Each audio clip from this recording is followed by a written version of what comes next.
Yeah, I sent you one, Dustin, to LTU.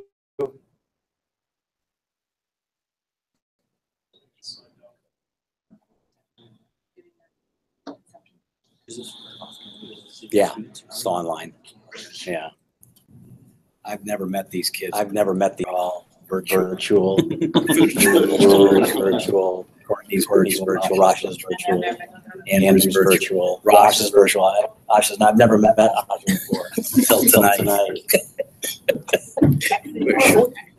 That's right. I don't know. That's right. I don't know. You did it? You did it? Are you using your LTU? D-H-O-D-A-L. You popped up. Yeah. See? Did you pay your last tuition? Pay your last tuition payment?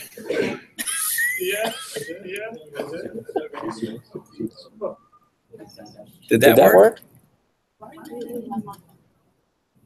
Accept the invitation.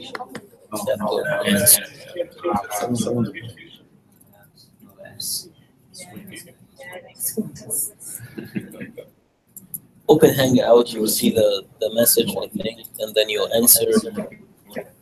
Because I never get these invites. Because you invited. Because I'm the invitor. I don't know what to do. My God. You get a time. Lou, can you show him what to do?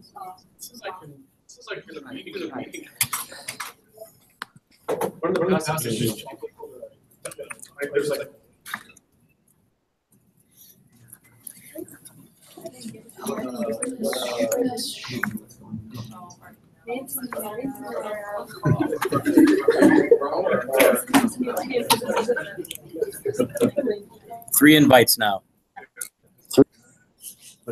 Go to Google Hangout. Go to. Or you can just send the link. That's what we do. Yeah, I don't know how to do Yeah. Where? Just go up. Yeah, that link. Just copy. Control C, Control C, all of this. Yeah, Control C and then paste. Is that a yes? Is that a yes? And send an email. Send an email? Facebook.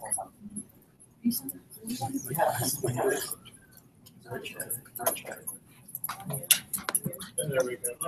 We got it.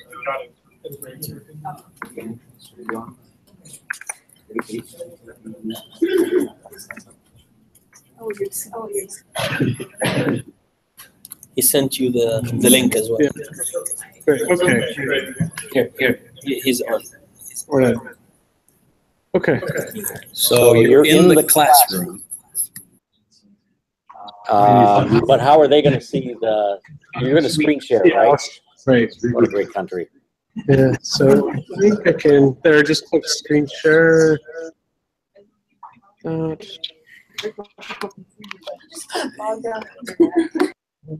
this in.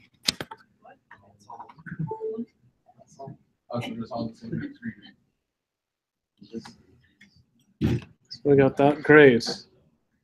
There we go. Now it's like infinite. Okay, so I know that people in the room can see my screen, and I imagine people online can see my screen as well, right? Yeah, great. Okay. So then. Maybe ask for a sound check just to make sure they can hear you. Oh, okay.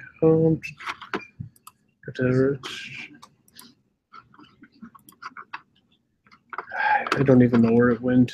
Am I still in the Hangout there, Rush?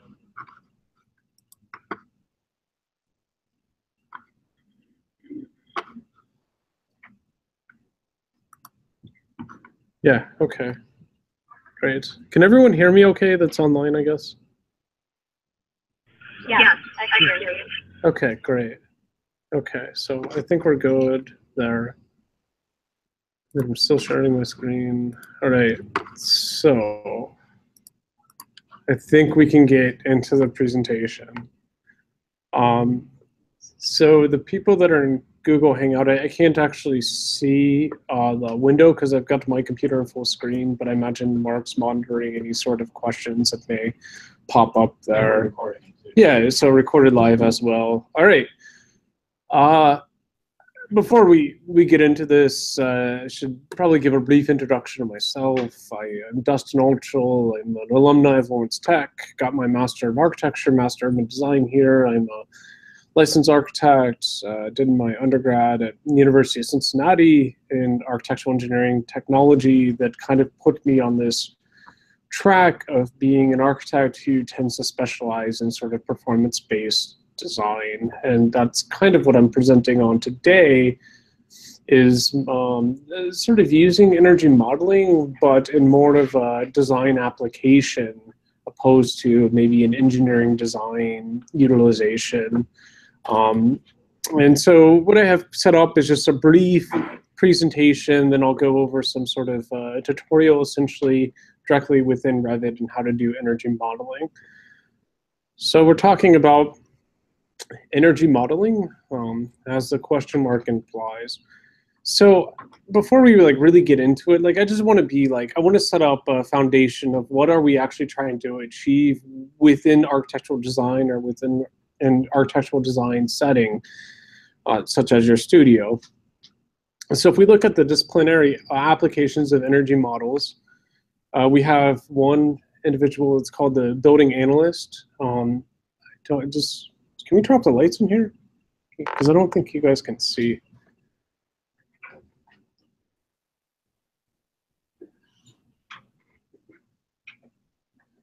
Yeah, it's okay. Yeah. Anyhow, I'm just going to talk anyways. Yeah. So all right. So we have the building analysts. They're all about highly precise simulation environments.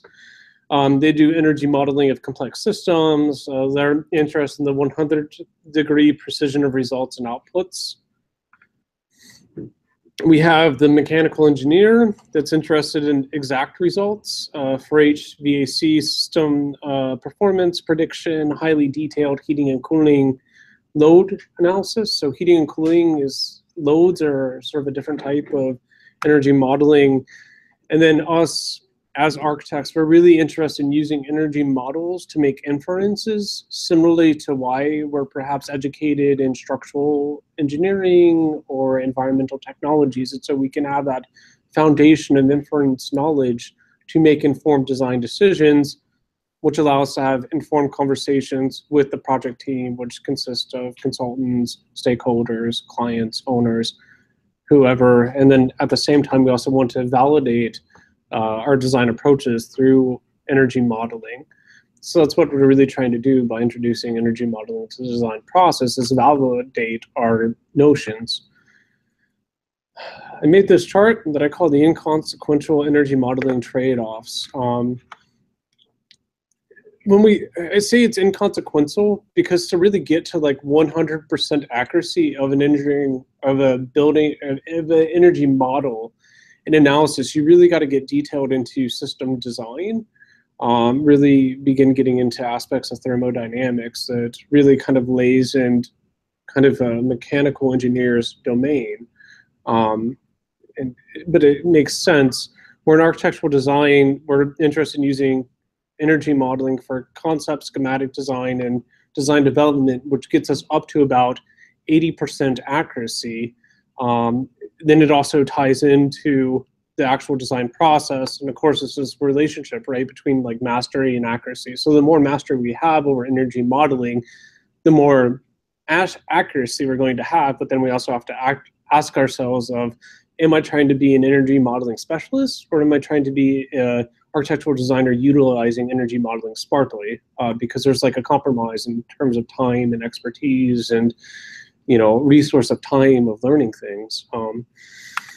So when we look at the maybe architect's utilization of energy models, we have concept design that can maybe help with generation of building form and orientation, space planning and programming, facade articulation planning. Then we have develop design, which I understand is about where everyone is at in studio. You have your general building designed, and maybe you're looking at assemblage. So in develop design, we use energy modeling then for performance comparison of assemblages and systems, a yearly measurement, perhaps of expected energy consumption, and then verification, design, and design features are providing intended benefit, because we can make a lot of good decisions, but without sort of like verifying those decisions, we don't really know if it's working as intended, such as a shade, such as an orientation strategy, such as a volume to area relationship. And then in final design, we validate the energy goals. And this is where we get into, are we meeting the LEED criteria? Are we meeting the, building code requirements, right? And in this aspect, then the energy model isn't actually serving design decisions, but it's, proving that we're hitting an intended benchmark that may be part of the, scope of work for the project. And then what I feel is really important is then this is actually the scale of energy use impacts. So our ability to reduce energy really comes down to concept design. And this is why I feel like there's not too much concern to say, okay, like in schematic design, our energy model is only going to be 50%, but our decisions are informed, and that's actually where the greatest impact will come from in terms of reducing energy, rather than investing a bunch of time essentially to do a bunch of highly detailed energy models that may or may not actually be worthwhile because we don't have the design developed. So it's working appropriately to what is needed at the time. So getting to 60 to 80%, sort of, what I'm talking about. In architectural design, there's some general things that we just have to follow. We have to give the computer honest facts about the project. One is the location, which the simulation analysis software understands the location of a project by providing it a weather file. The orientation of the building, meaning we need to use true north. We need to explain to the program what is true north, because that whole relationship to climate, to solar radiation, it all plays into anticipating energy consumption. We need to work with good assumptions. So we need to give the program, the software, thermal values of assemblies that correlate with the real world predictions. So in Revit, as I'll show, there's actually a way to get the wall families, roof families, whatever families we want to actually reflect real thermal values for the real world materials. We need to understand what is the actual operating schedule of our building program, because it's going to say these are the days of the week the building's being used, this is the time periods, all of that fits into building energy modeling. We want to make sure the building type defined within the analysis pairs up with our building program that we're working on. And then we need to give the computer clean geometry, so watertight energy analysis model, like shown, there's no big gaps or anything in any of the surfaces. And we need to define room/space boundaries accurately. And I'm going to go over how to do all of this within Revit. This was just an overview to make sure we're hitting, like, we've got to do these things, or else your energy model, it's going to be quasi-good, because, we got to follow these guidelines. So also, too, we need to know how to actually leverage the results of the energy models that we're pursuing and populating. The first aspect of this is we need to be clear with ourselves of what is actually trying to be achieved and studied, and put the big picture, because this is what we're really concerned about, is the big picture, because I feel like we're really interested in what is the end of year energy use, right? We're not interested in hour by hour, perhaps. But this is also why measurements of success really play into this, because we want to identify, are we measuring the energy use intensity of the entire building? Are we measuring operating costs? Are we measuring CO2 emissions? Are we measuring all of this? I mean, these are all different ways that we can look at deciphering the results of energy model and sort of forming it into decisions we may want to make or conversations we may want to have about our project, because reducing the operating costs of a building and reducing its actual energy use often can be different things if we look at the price difference between electricity versus gas or solar versus gas even. But then there is perhaps maybe more energy use overall. If anyone's interested in this, I'll be teaching a class in the spring. It's called BIM Energy and Ecology, where I get very detailed into BIM analysis, ecological impact. It's a good class. So if you find any of this material interesting, keep this in mind for the spring semester, and you'll get to spend a lot of time with me talking about some things I'm introducing tonight, and a whole lot more. So, getting into the nuts and bolts of really working with inside Revit then to conduct an analysis. The first thing we probably want to do, we're not doing conceptual energy modeling tonight, so there are some features of Revit I'm not mentioning, but we need a building, essentially. I mean, there's ways to do mass modeling within Revit and populate energy analysis from that in modeling, but tonight we're thinking, okay, we have a schematic level building at least, and that's what we're going to run an energy model on. So to do that successfully, I need to do one of the things I just talked about, which I need to tell Revit where the building is at. So I can go into, they moved it on me, but it's in analysis on my interface. I'm on Revit 2018. I realize a lot of you may be on 2017, so the interface might be a little bit different, but all the features are there somewhere. The location's either under Analyze or Manage. And I click on the location.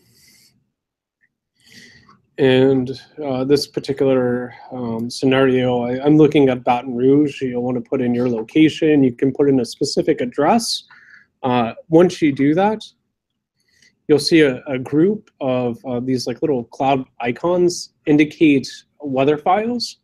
And you click on the nearest one. How this is working with Autodesk, just for your edification, is Autodesk has what's called the Autodesk Climate Server. So what it does is it takes all these weather files that are available through the Department of Energy, and it interpolates to increase the sort of bank of available weather files.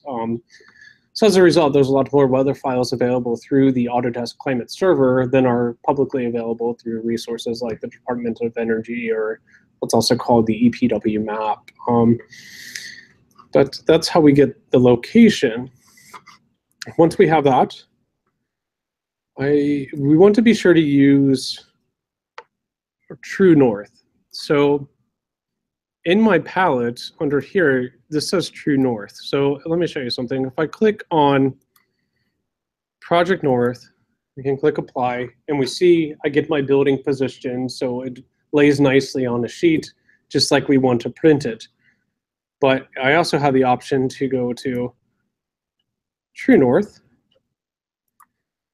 and now it's properly oriented to real life. Now, how I did this, in addition to using those properties, is if I go to Manage and Project Location under there, I get Rotate True North, and I can just click on that.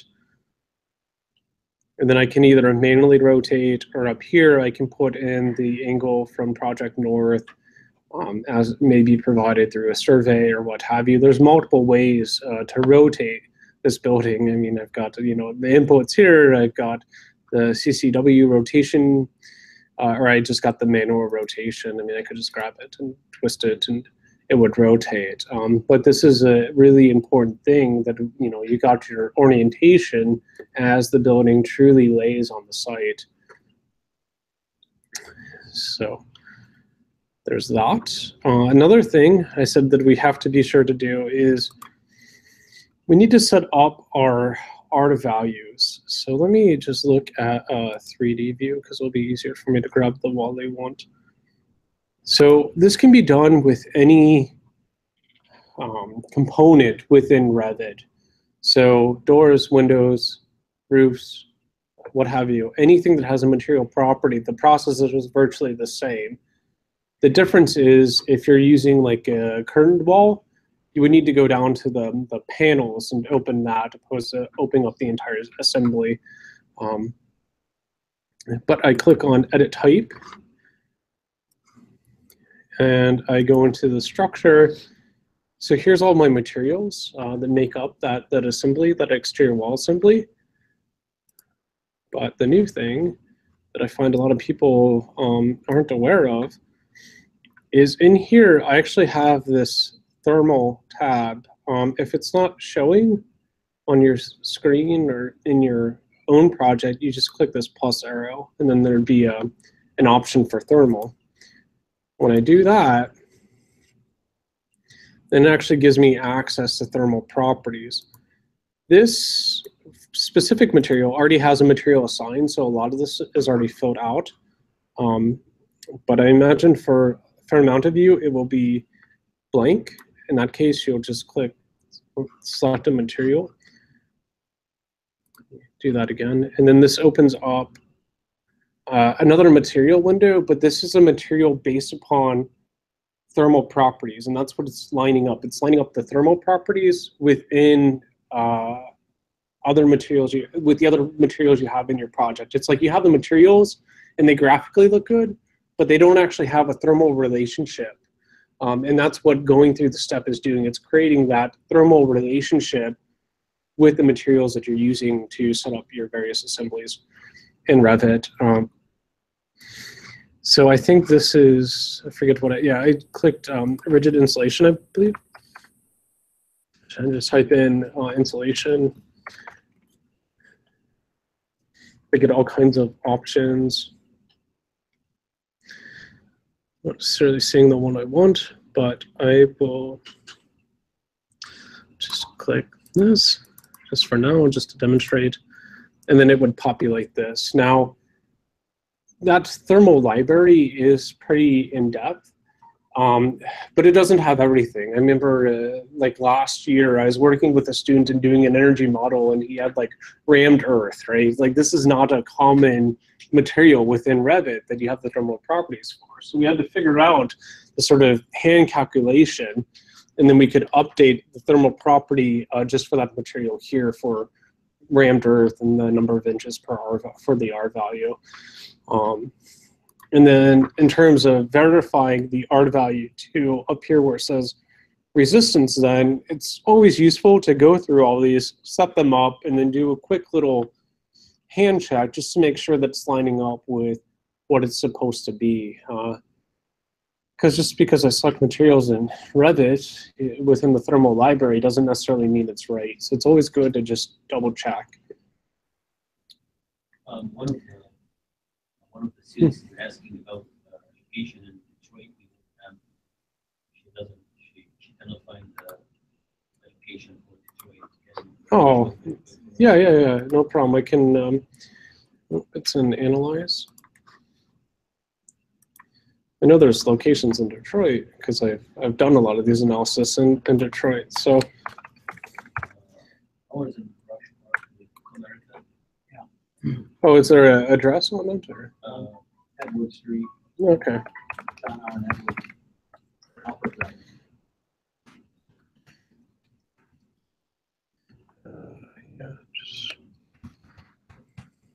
Alfred. Oh, Alfred? Yes.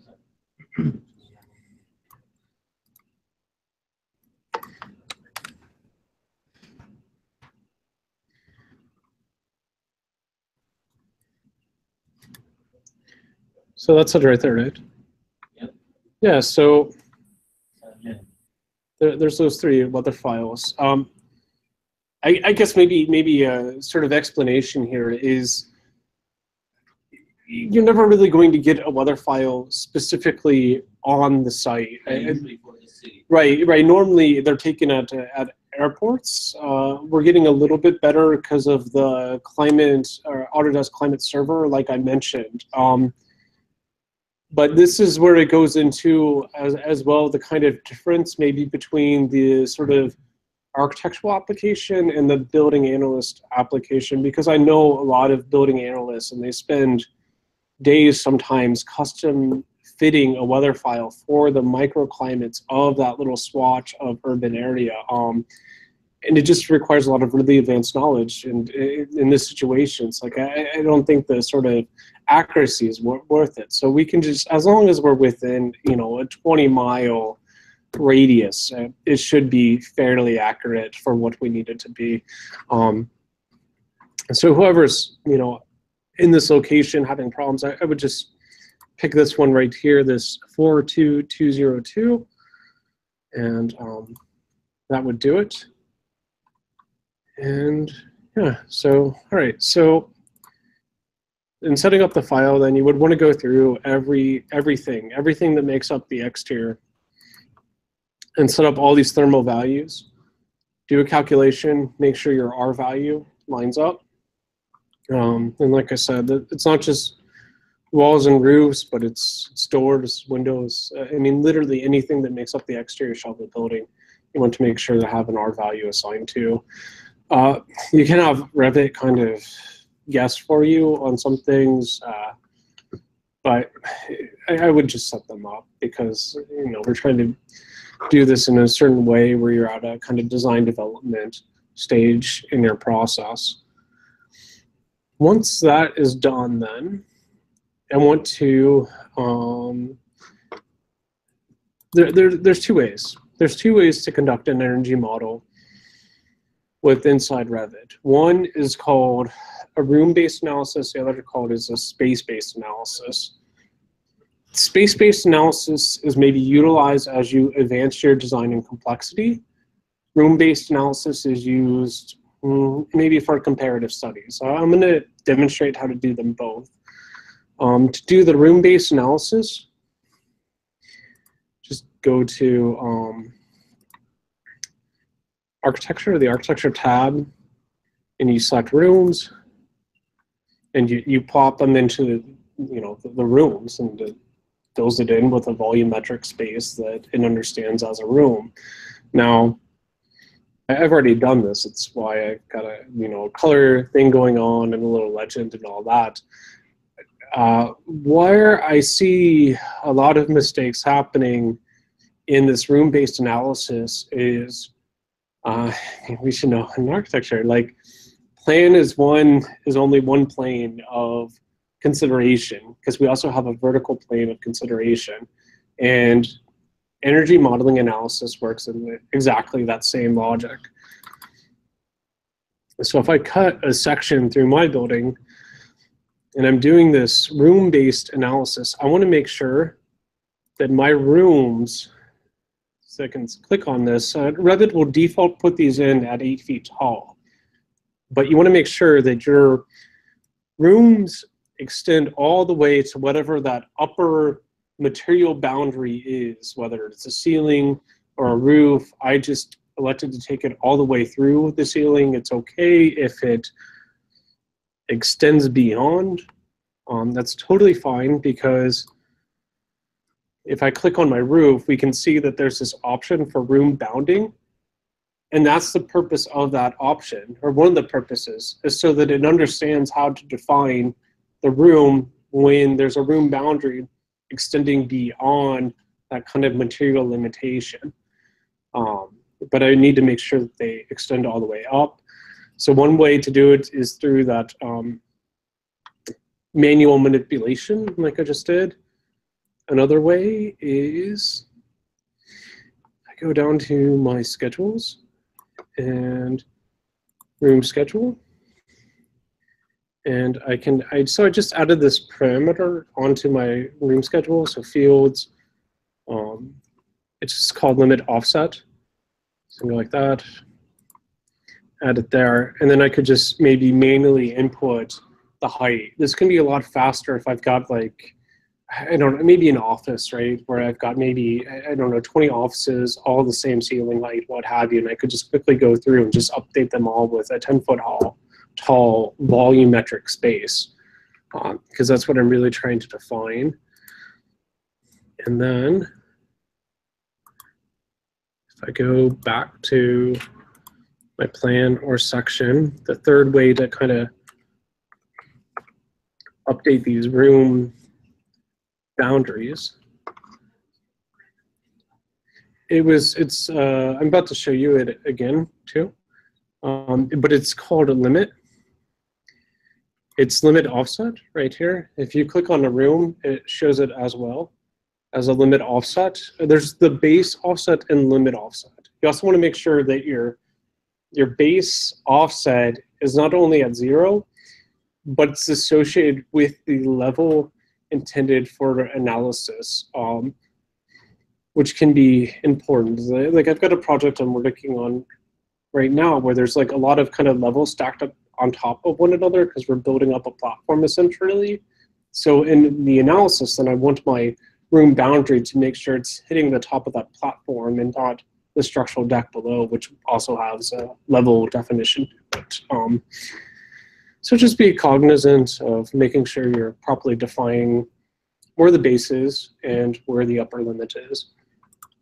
Once that is set up, then I can go into analysis and go into energy settings. For this mode, we'll be using use the building elements. This is the purpose of, modeling it in Revit.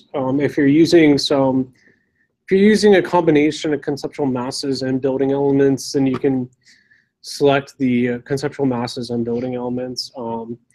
If you're doing just conceptual masses, you would select that, but it's my understanding currently in your studio, you're a little bit beyond just massing studies, so I'm assuming that everyone will be selecting the building elements, and maybe a few of you will be doing combined conceptual masses and building elements. You define the ground plane as essentially the lowest level of your building, but if you have a lot of your building that is going below grade, I would select the level that is at the grade, because it's essentially trying to establish where should be the horizontal plane of solar infliction. So essentially it's, the grade at plane. Project phase. So there's the analytical space resolution, the analytical surface resolution. These are the limits. These are the tightest Revit will allow me to go. So that's just what I have. If you have a lot of plumbing chases, then you want to increase the space resolution to approximately about 2 feet. That's caused problems with me before. I've had a number of plumbing chases and wanted to analyze the internal space of this plumbing chase, and I didn't really care about how much energy is being used to heat and cool a plumbing chase because it's not occupied. So you want to tailor the space resolution to kind of what your biggest chases are, but I assume that you can use a 3-inch and 6-inch as tight as possible, and if that seems to be failing, then you can always increase the tolerances. For the other options then, if I click edit, this begins to get into some of the other things I mentioned. So the building type, we want to make sure to select the building type for the type of building we're designing.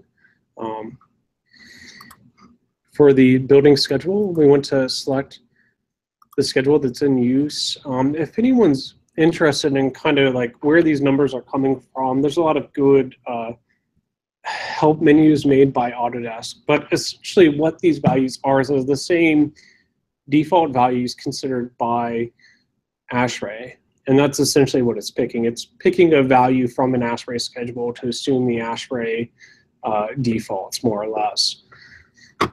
So there's that. For the export category, we're going to do rooms. For now, I'm going to check the detailed elements because I have a pretty well-developed Revit model. And for the HVAC system, imagine you've done your research during schematic design and you have an idea of the type of HVAC system you'll be using or maybe approaching. So you would pick it from this list. It doesn't cover everything, but it covers a lot. So there may be some system that you're considering that isn't necessarily covered within these choices, and you would just pick the one closest to it, and I'll explain how to compensate for that. Okay, and there's just a lot of additional settings with the outdoor air per person per area. If you ask me, these kind of choices are getting much more elaborate than what we actually need to achieve today. So they are there, but I mean that's getting into that 80 plus percentile of accuracy that we're not really concerned with tonight. So with everything set up, then I can run an analysis. Now, up here, I want to be signed in to my Autodesk account. It's what will allow me to use all of Autodesk's cloud services for free as an educator or as a student, or really anyone with a .edu email. And then I'm going to click delete just to show you how this works. And then I'm going to click create energy model. It's going to create my EAM energy analysis model, which is essentially a surface-based model with the thermal properties applied to the surfaces as defined in the Revit model. So it's not generating like a fully detailed model. It's essentially creating like a SketchUp model where we're only dealing with surfaces, but it understands the relationship of those surfaces to the thermal values I've selected. And in this way, then it keeps the model very light while doing a relatively accurate energy analysis. So 1 second, should create the energy analysis model.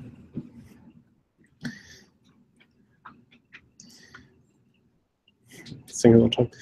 Why is this right? Does anyone have any questions so far?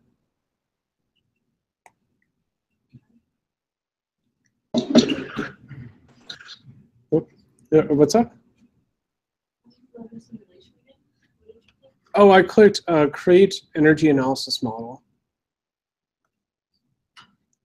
And that's actually just creating the the analysis model that then we'll send to Insight 360. Did you save the thermal properties for render? Did I save them? Well, they're not in this project, but yeah, I have them in the project I used them on. Are you using Rammed Earth? Okay. So yeah, so you'll need to research what the thermal value is and then insert it. And If I use an existing product, but then thinking of them and be able to use their value. right, exactly. Yeah, so that's what you would do.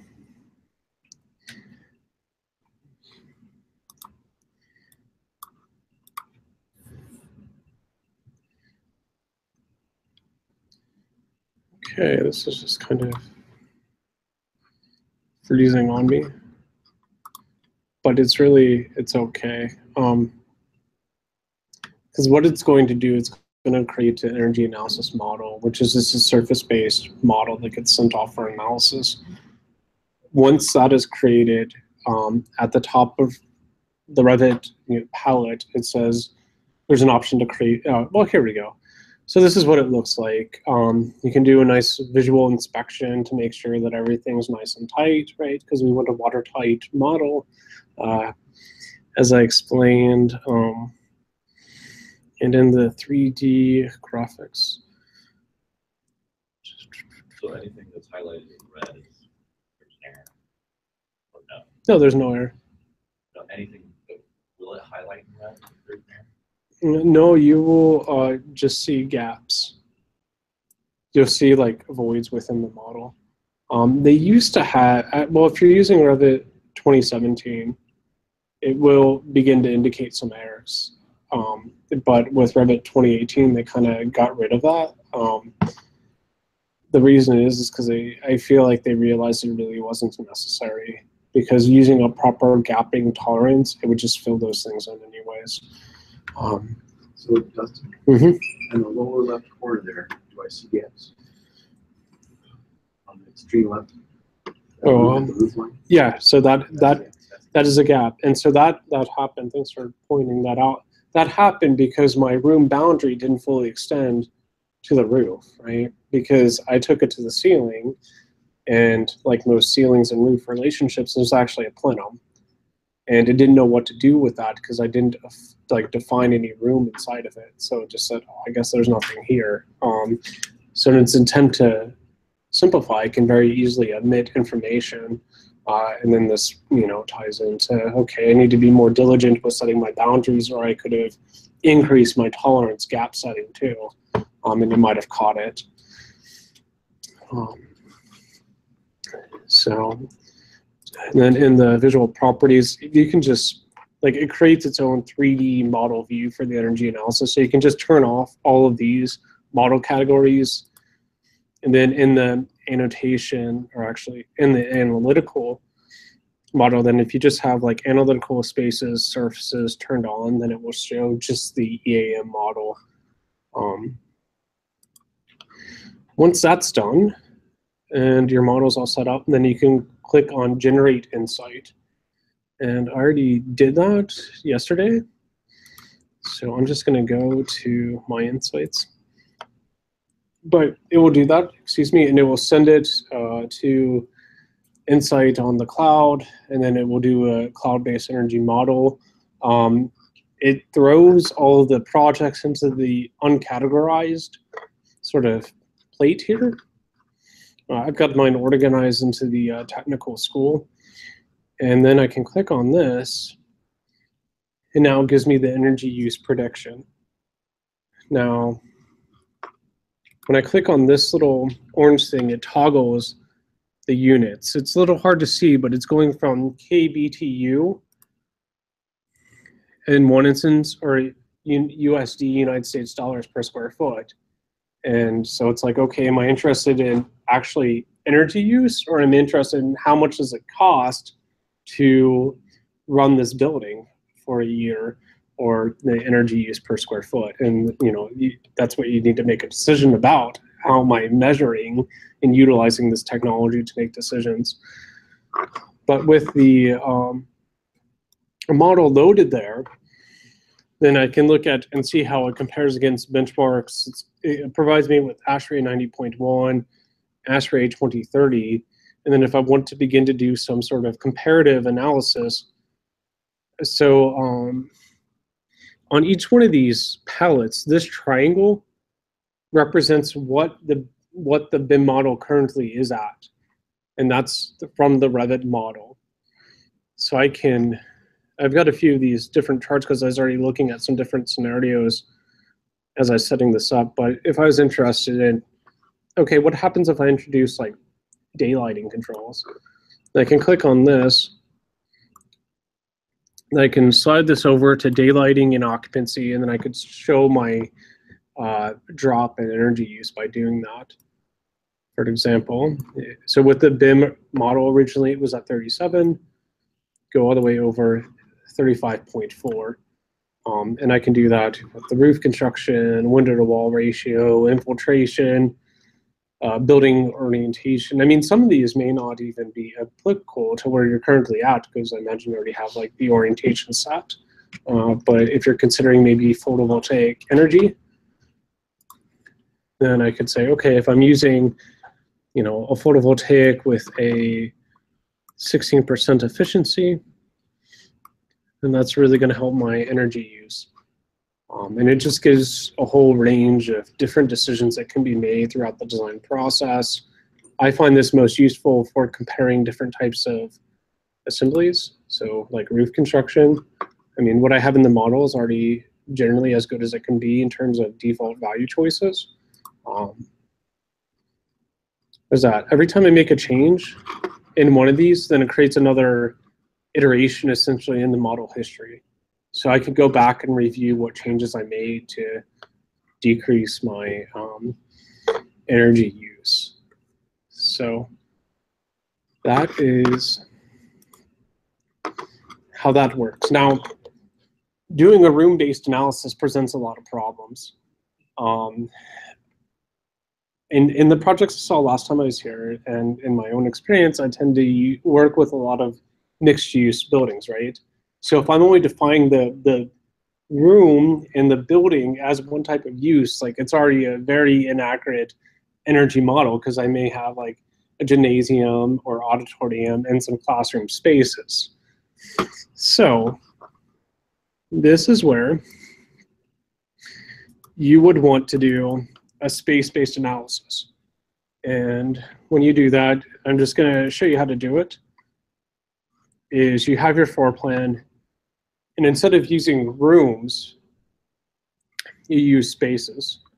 So I click on a space, and I drop it in to the space I want for analysis. And I mean, this is a good example too, because with a room-based analysis, it's just going to consider this space as a single room, but in like proper like thermal zoning or even just good zonal planning of thermal, you know, use, I'll probably have this like 10-foot boundary on the outermost condition of this room that's going to be heated and perhaps cooled differently than the rest of the space, because it's like the interior space of this room is like farther away from the building. On the space, so like right here in this first floor, I have this big strip of corridor space as a space. And I can click on here. Now, if I go to the left-hand side and the spaces properties, I see I have a lot more decisions than I had with just a room for analysis purposes. A lot of these you probably don't need to mess with too much, but the two I would recommend maybe altering is the condition type, because for example, this says it's heated and cooled. I know a lot of projects I work on, my stairwells tend to only be heated and not necessarily cooled. So I could do that. And so then this allows me to say, okay, maybe these regularly occupied spaces are heated and cooled. Maybe my stairwells are only heated. And then I can also begin to get into, this is how I would begin to account for naturally ventilated spaces as well, because this is an option. But I can really begin to break all this out. And then in the spaces, now I can see that within the space type, I can set the building use type unique to each space. So now I work around this whole issue that rooms introduced to me of being able to, like, being limited to only setting the building use for the entire building, and now I can break it up for each space, which is quite useful. And there's all kinds of additional options, but here's the defaults. Then, so like, let's say I select active storage. And so here's all of the default values then that are being assumed from the ASHRAE reference. So create a space, set the space type, then it's going to assume these default values for that space.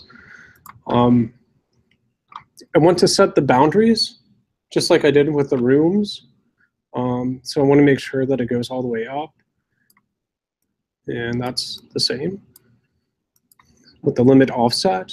I'll say too, with stairwells, most of the time you can define the stairwell as just one volumetric space. You don't have to break it up into like separate spaces for each level. It makes more sense to just do it as one volume, because chances are it's going to be heated the exact same way. It's not going to have like individual systems for each level within the stairwell, because stairwells tend to have their own dedicated system. Another benefit to the spaces is if I go up to, or maybe it's down, is I have an option for plenums. So in spaces then, like let's say I had a room with a ceiling like I have on this project that caused me an issue with having a void between the analytical surface and the roof. I would create a space within the occupied area, then I would create a plenum space directly above that, and then I would just click plenum, and now like the analysis understands that that's just a plenum space opposed to an occupiable space. So you just have to work through the model and really, set up all the spaces in a logical way that makes sense. Then to do the analysis for spaces, I would go to the energy settings, and I would go to the other options. And rather than doing an export category as rooms, I would do an export category as spaces. So how this would probably work well in everyone's studio projects is maybe as you're going through and comparing different things, I would recommend doing a room-based energy model. When you have the final design, then I would do a space-based energy model just to get that final, this is how much energy it uses, because it does take a significant amount of time to really go through and set up the spaces, especially as we're looking at wedging little plenum spaces into the plenum. Kind of up to you, but be aware that there are both options, and with spaces we do get to more accuracy, but then it does require more time for the setup, and if you're still changing a lot of things, it can be a little daunting. So that is everything I plan to go over. How can I answer questions?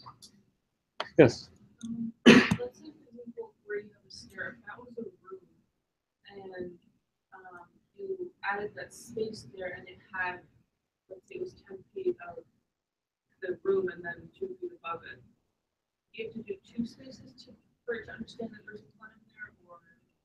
Yeah. So wait. Yeah, I understand what you're saying. So so let's say the stairwell is 40 feet, right? So I would put a space in, and I would say, I would define that to be like 36 feet. And then I would put another space in and say that its lower boundary is 36 feet away from that bottom level. And then that way it would like stack the two.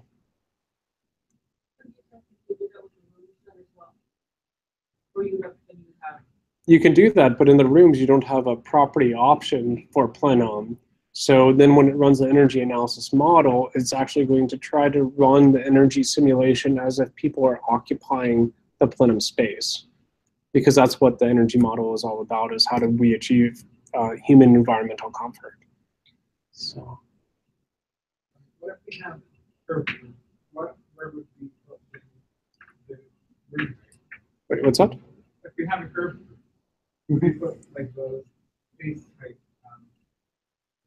Yeah, so I've done curved roofs before, and what I found works best for those is in section, just take that room boundary and pull it all the way so it's like fully cutting off. Unless I wanted to do a plenum space, then I would do, so it's just, as long as the limits of the room or space are intersecting the geometry, Revit will fully understand what's going on, and it won't begin to heat or cool space outside of it. It just needs to understand the intersection boundary.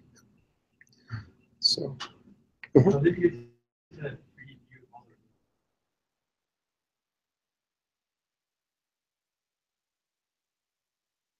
all Did you already generate insight or generate the model? No, okay, so once you create, once you click create energy model, then it automatically populates this view that's called 3D energy model. So yeah, like you run that and then it self creates a 3D view, and then becomes accessible. You're in this like section. I sort of missed it. You may need to repeat the question for our online. Yeah, so I think you're interested in how do I access these boundaries to the rooms in section, right?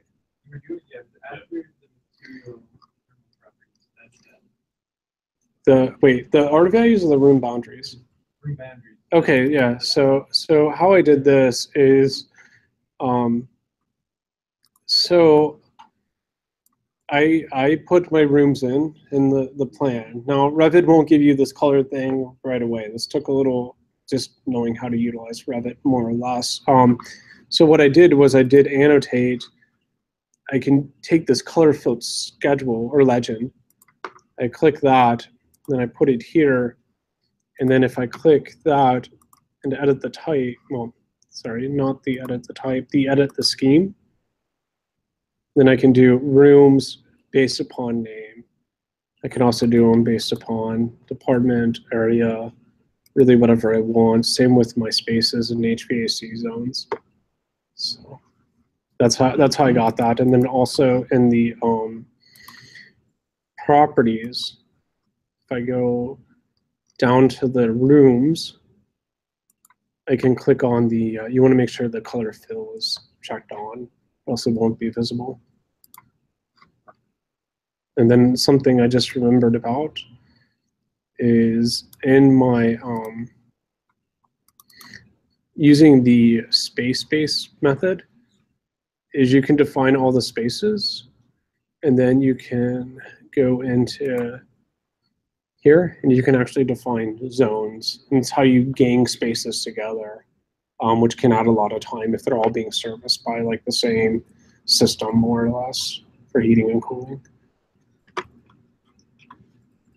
Yes. If you have a drop-down ceiling, where do you start the that mount tray thing? Would it be where it's all the way to the top of like where the Yeah. What do you mean by drop so like down? say like with this, if we were doing this for instance, because there's electrical and stuff up there. Yeah. If we want to do one for this room, we just do it from where the drop-down ceiling starts or above that. Okay, so that space above it is a plenum, right? So that's the plenum space. So it depends upon whether or not you're doing a room-based or space-based analysis. If you're doing a room-based, yeah, I would make sure the limits of that room is below the ceiling, is what I would try to do. If I did that in my energy model, which is kind of failing, obviously, then I'd pull the limits of that room to the underside of that structural deck, I assume would be there. The reason I would resist dragging my room boundary into that plenum space is because then it's going to cause a problem that we just discussed, of then it's going to try to heat and cool that volume area that no people are actually occupying. So.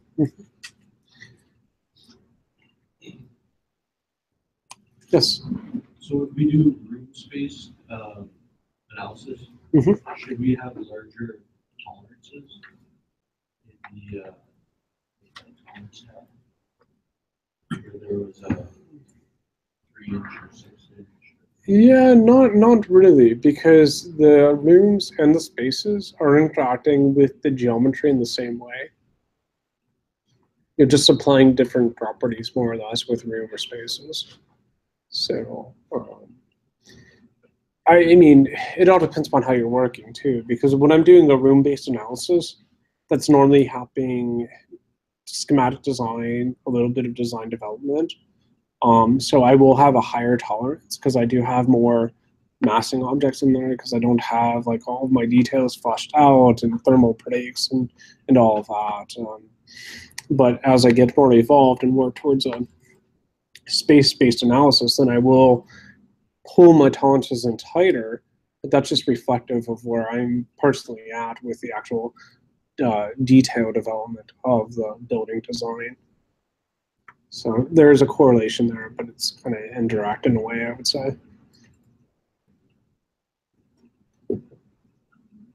You know how you can, you showed us, you change the volume of the room in section? Yeah. Can you do the same with the spaces, or you can only control it using the project? No, it's the exact same.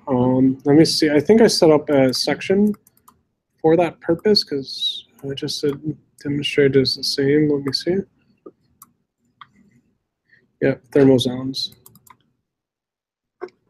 Yeah, so these are spaces. This is a legend then that is we go to the ADX scheme. We can see that it's the category spaces, and then I can just click on them, and then you see how I've got those like little limit arrows and all of that. And then you would want to set the graphics in a similar way, except for rooms, but for spaces, interior fill, or color fill. So.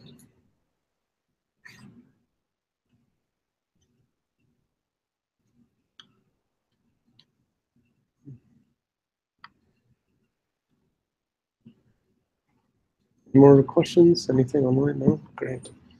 All right. So Dustin, would you mind if I shared your email address with our students? Just No, in not at all. case, Yeah. as they embark on creating a model for their own projects. Mhm.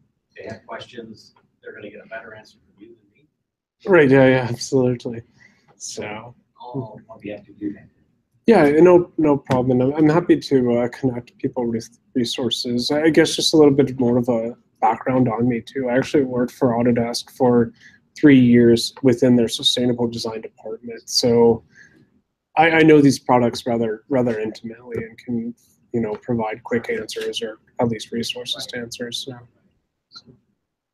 Well, speaking for Dan, I would say thank you for driving in tonight from Grand Rapids to be here with all of us, virtually and in reality. It's a big help. Yeah, glad to do it. So, all right. So you're a registered architect. You graduated what year again? From where? Here was 2016. So Eric, that's a pretty fast track. That's actually before IPAL. Yes, it is. Mhm. Yeah, but part of that is the Cincinnati effect. Yeah. Don't muddy with the water. Don't muddy the water. All right, yeah, I'm fully licensed only because of Lawrence Technological University. Yeah, that's because the Bearcats have co-op. Right there. Sort of work study experience. Mhm. Fantastic. Let's give Dustin a round of applause.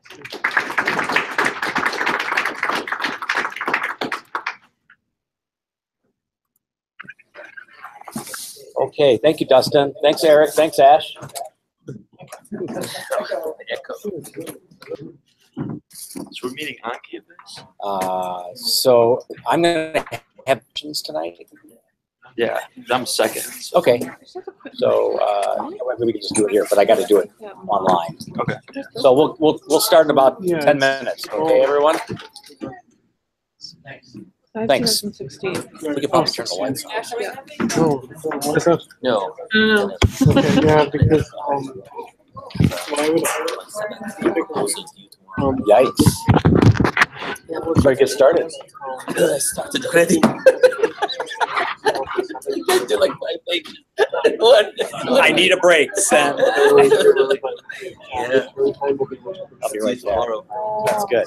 Can I send you a PDF of my law section then? When you got time, just look at it. Sure. That's fine. Yeah, I won't be around this weekend, so it'll be like. That's fine. We can you gotta run the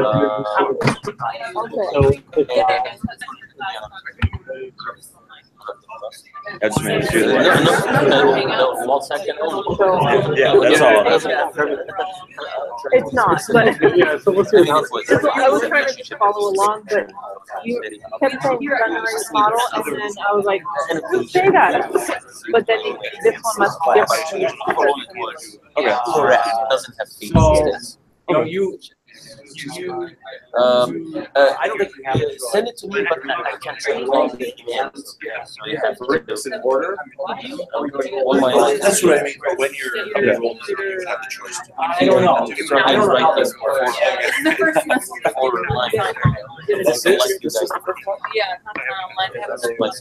Andrew. at least like a test. Because I've heard like. Same page. Yeah, I started. Yeah. 22. How long are you? 22. But the enrollment.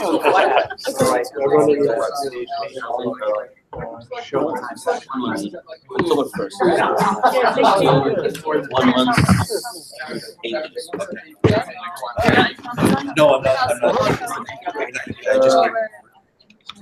What time? Yeah, so it's like, so are you going back right now or? No, I just finished. I'm usually from 1 to 4 semester. on a Wednesday. Okay, yeah. So how much I see section? Monday. Okay, well, design's actually on the so next semester comes to So comp design. next semester separate. Around 40. Something like that. You can't just, you can't just I think When it's nice from 1 So you're using it to, you need to you can make this a simple model. Or do you I think I just want to make Is that like That the next was- semester? No, I I came today. the people on this, or what do you have? 15, They're gonna take it all together, so like you'll still be, Okay. you'll still have contact. Okay, yeah, shoot me an email 24 hours on the clock. It's like a reminder, 24 hours. The Google reminder, you know, 12:50 on a Tuesday, on a Wednesday. Have to meet it tomorrow. Okay, thank you. 24 hours on the clock. Let's be honest, but that's still like have studio kind of thing. So, but yeah, they're. I'll email you right now, but you know, remind you. So I don't know if you're offering it as a semester again or whatever. Okay. This is like us. We'll see. I guess I'll see. Yeah.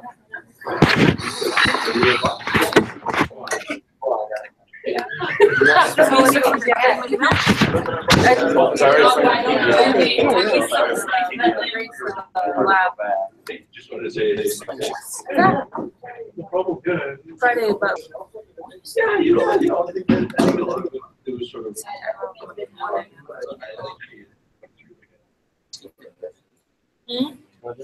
Otherwise, I would have. They're still in there, they're asking questions. Carmen and Andrew. LKASSC. Yeah, for CNC. It's like extra credit to go because he's trying to get people to show up. I guess the last one he had, there was like, there were a few people. When was the last? Really? Last Thursday. Oh, Friday. Oh, I'm hungry now. Yeah, me too. So tomorrow is 10, so it Eat a was cow. Thursday. It's not- I'm always hungry. Literally always always go through. Just send it to me. Send it back. I don't want to make food, but I don't No, want I- to spend money. Yeah, that's right. November 3rd. That's my wedding anniversary. I can't Sunday. Yes. How many? That's what Fiorella said.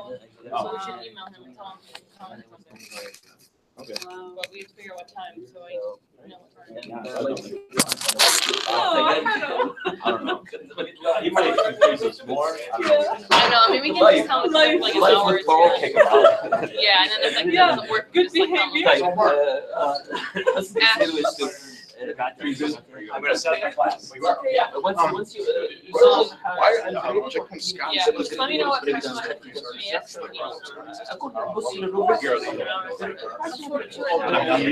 do Now.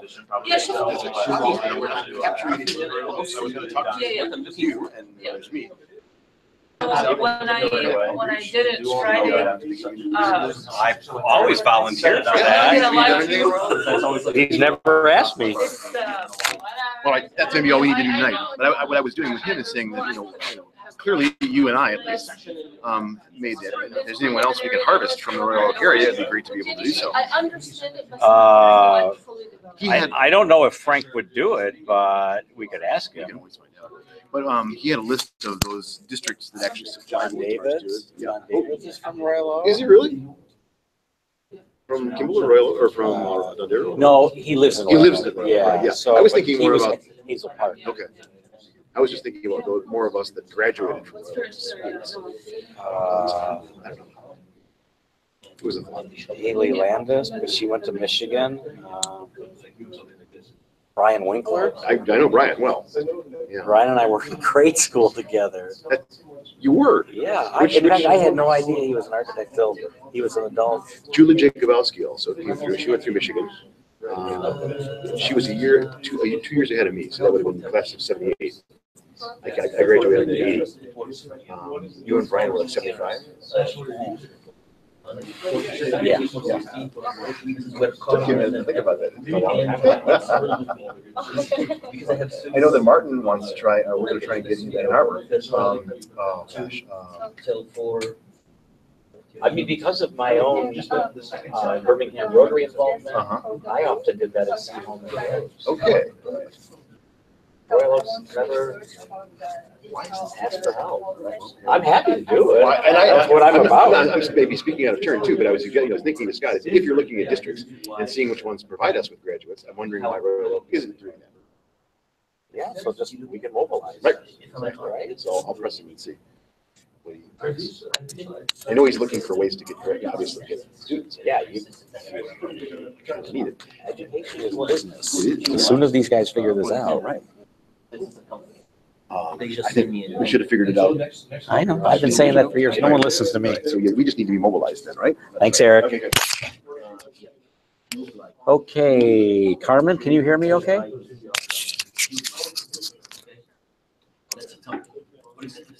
Hi, me? Yep, you're up. Hi. How are you? Good, thanks. Okay. How are you feeling, by the way? Good. Now I have like hive type of situation. You- really? but good. Yeah. Oh, they're not showing up, so that's good. Saying And when is the date again? February 8th. Yeah, nothing to impact our schedule here. No. Nope. Fantastic. Phew. Is it going to impact your spring semester? Are you going to take sabbatical? So yeah, I'm just going to take a sabbatical semester off. Got you. So this will be your last semester, and then you'll come back then perhaps in the May semester? For the summer. Uh-huh. Okay, good. Yeah. That way I'm not. Yeah. That way I can complete all the work. It's a lot. Mhm.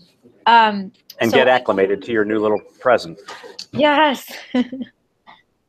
Good. Okay, so let's see. I can't remember what we did on Tuesday night, except I think I talked a little bit about with each of you. Got the assignment. Make sure you kind of printed it, took it apart, highlighted it. You know, I mean, literally made sure that when you knew you had things done or that you could do them quickly, you would highlight that, maybe say in green, and things that were like, oh fuck, I don't have anything started on that, pink or a red, right? Like danger, and then things that you want to do but haven't started yet could be in a different color. And you just make sure that you go through the menu of 4 pages. I'm saying this to you, Andrew, who's sitting right in front of me. So he follows me, right? So that you literally do a dissection of the program brief, menu of things going, to do, and succeeded in completing, so that you don't miss anything. And quite honestly, you guys, this is how, when you get an RFP from an institution or a municipality, this is what you have to do. You literally have to dissect it. So that's one thing. Having said that, and since you've had this now for a week, Carmen, do you have any sense, and are you prepared to talk about what maybe options you're interested in pursuing in the list of options? So those are the questions. That's what we talked about last time. Yeah, I was in part of the talk last week, and then for some reason I couldn't log back in. We were having some discussion, and then I was there with Ash also at night at 8 o'clock. Good. Good. So I did hear. He's right here. I do have everything printed, and I've looked through the brief. I don't think I have any major questions. And I don't have anything to show tonight. My Revit program was having a glitch, so I left the computer at Lawrence Tech, and I'm going to pick it up tomorrow. Great. So I was just open up programs. I understand. Okay. So so you can't even show me anything relational to current work that might be happening, like on the elevations or anything like that, because the computer's here? No, so what I have been doing throughout the entire week, you and I had talked about window sizes, so maybe having some of them open, some of them just be kind of like fixed windows. So I've been, but a compositional element, right? Yes. So that's what I've been doing. So I've been gathering information on window sizes, and then I've been just kind of laying them out to see what I like best. That in regards to the elevation, I really haven't done any more material work. as far as like a case study, but that's what I'm planning on doing this entire weekend. All right, so, Saturday so and maybe, yeah, so let's leave it this way then. Maybe I mean, we can wrap this up, right? And what I could say is that if you're wanting to visit this weekend after you've got your computer back and you've got some things to show that you meant to show tonight, I would be amenable to visiting for a few minutes on Saturday or on Sunday. Just give me a little bit of notice in advance. That would be great. Okay. I want to show you my underground parking. I want to show you the windows. I'm working on my Okay. template that I'm gonna present at the end. So making sure Great. that it lines up and it has the same. Okay, good. So that's really what I've been working on. That's- while I'm Okay, fixing that's where we are then. And then, so I'll let you go, and then I'll just visit with Andrew, who happens to be right here next to me. All right. So I'll send you an email to see what time you can meet. Would that be okay? Yep, yeah, that's super. All right. Perfect. Thank you so much. Take care. Bye-bye. Okay, Andrew, I know we're online, but Do you want me to email it to you then? how Or about, just show it on my computer? how about you email it to me, and then I can open it up. Let me know what you think of those, and, It's just the stuff that I've actually. Yeah. Bye. Bye, Malik. Now look for Ryan, okay? yeah, I will.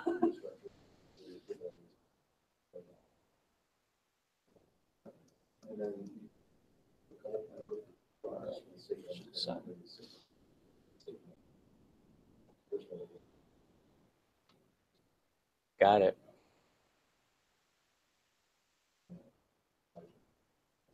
Add line weights through all sections. That's the one that I do, but I changed the roof, added the parapet, and I'm trying to think what else. I think your 4 inches is a minimum dimension for the polyisocyanurate. So I think you have to indicate that, and then you have to anticipate that insulation is going to have a profile to it. It's going to stack up, Okay. right? And then promote drainage to a low point, which would be the 4-inch minimum. So here's where I'm going with this. So the profiled insulation, the additional insulation that promotes drainage, could be as much as 8 or 10 inches. Okay. Right? Yeah. Depending on how many drains and where they are, the width of the building. So when you do a roof plan, right, if this is your building and you do a drain here and a drain here, right, and these lines are low points and promoting drainage like this, and so on, like, and this is the 4 inches, right, depending on this width and that width, that could be. So here's where I'm going. I'm going to draw this for you, right? So here's your coping, and here's your cant installation, right? You actually may have, yeah, Leonardo, right? you may have that may be your 4 inches, your base, but you actually may need that much more. And I'm just stippling it so you see the difference. Okay. So what this does is relative to the deck, that may make that grow more. Sometimes we tilt the deck. And then the other way to do that is that the steel that's running in here is sloping. So in a strip mall, right, where no one wants to pay for anything extra, yeah, right, you profile the steel. So the joists are running like this to a low beam here, right? The joists are running like this. So this is the low spot, that's the high spot, that's the high spot. So that you can have a constant dimension for your insulation at like the minimum R, what is it, 30 or 28, whatever, 39, what is the R value for a roof? In here at 30. 30, so you have your minimum R at 30. But since you guys are, since you guys are doing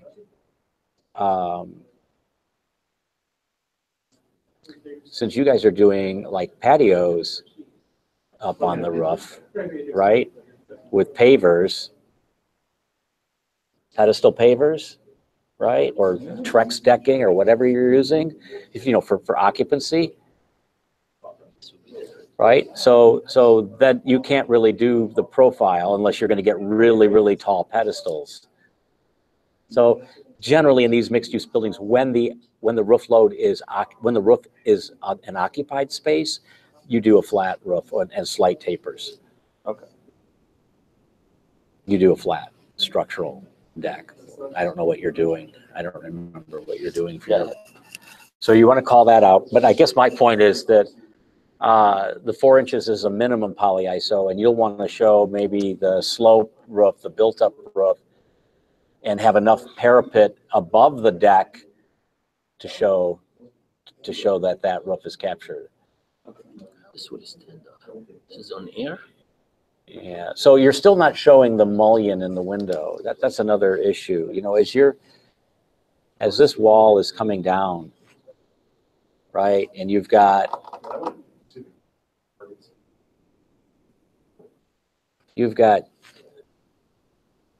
I guess you've got like, this is your Oko skin thing. It's the Oko skin on the air. Yeah. Right, you've got your windows doing this, and your insulated glass. And you've got to show some sort of approach to flashing that, right? And then you have your studs back here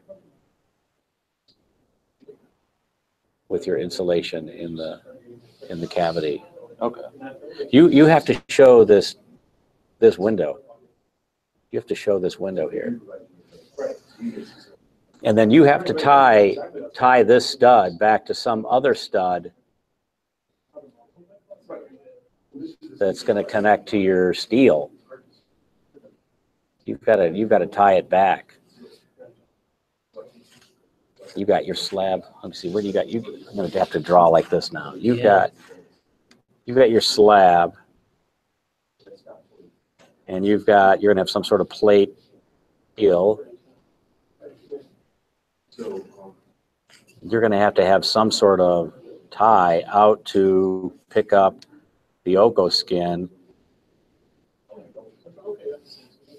which is something like that. And then your Oko skin is this stuff out here. Okay. So he has a stud, right? So the Oko skin goes on the. I just see this stud, but I don't see anything tied back to the beam. So I just got to show, because I have the stud with the insulation. And what is your stud? Is that it's just a 16 off center steel? Yeah, this is the stud. He puts the insulation inside the stud.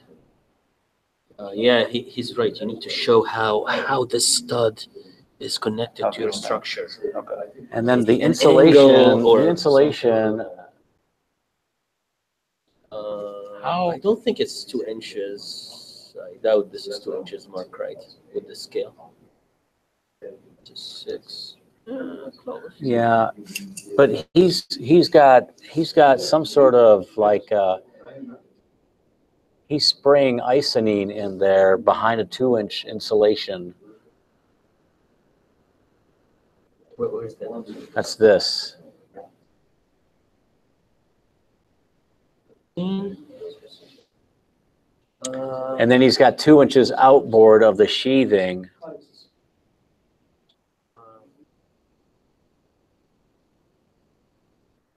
I think that's the one you recommended. No, I said fiberglass. Oh, fiberglass. I thought we talked.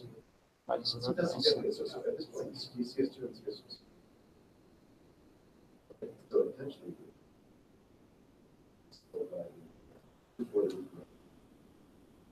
I think he's close, Mark. He's Yeah. one of I'm comparing it to some others. He's one of the And then But the he needs to show this Yeah. connection here. Here might take another connection here at the. yeah, so that's another thing too. You might have something up here, Yep, thank you. you know, that's allowing this to clip to your stud. Just connecting the steel, beams. Steel to the concrete, right? The galvanized framing to some sort of clip. Okay. I mean, it could actually be like this below, it could be like this above. But when you start clipping all this stuff, it also creates some issues of gaining access to spray insulation in those cavities. So that's why you want to be careful about what you're proposing. What I try to think about when I'm drawing this stuff up like this is, how do these guys actually get in there? You know, not everybody's as small and as good looking as me, right? These guys, you have to get these guys in there to actually install this stuff, to screw with screwdrivers and shoot attachments and rivets and fasteners. So how do they get that stuff in there? Think about that as well. This one is okay, I think. Yeah. I think this one is, we looked at it, we had a little bit of a drainage space Yep. here and these plugs that Yep. goes with his. So I also think he did this very nicely. Yeah, this from looks good. the outer crust. The Oko skin needs to have some sort of render in it, though. It needs to. It has. You need to poche it somehow Exactly. so that I see it as an opaque thing. Shaded. Yeah. hatchet. Actually, the insulation is probably graphically more like this. Yeah. The 2-inch, 2 1/8 Squares. That's like a Dow cavity mate or something like that. And then you're putting all of this on a block sort of So I wasn't base. sure about that. Yeah, that was. So you're showing it as concrete. It's really, you know, it's really this on the concrete. And You mean masonry? well, I'm Oh, looking he at has this, OCMU you know, and then block he's got base. he's going to have some sort of plate here to sit on, Mhm. and then he's going to have his Flashing. and his thing like this, and then he's going to want to flash it to receive the Oko skin and the insulation. I don't mind the block. The block is a nice utility. This thing, where is this thing? Oh, this is the normal wall, and then the building kicks out underneath it. So that's actually probably more like a double slab, just Okay. so you know, right? I mean, so you're going to have a slab for the deck, and then you're going to have your 8-inch block,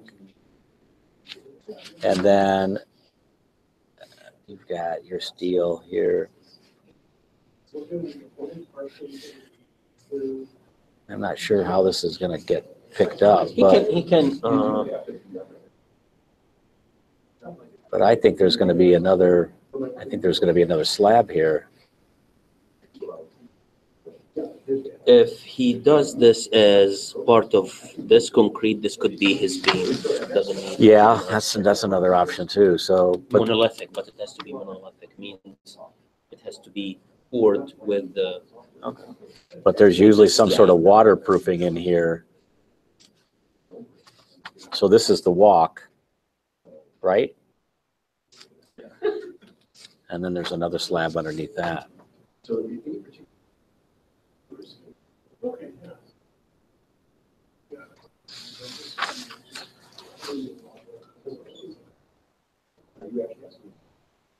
Actually, the elevations look good. Yeah, that was just, I gotta do some more work on them. I was just trying to get them done as soon as possible. Yeah.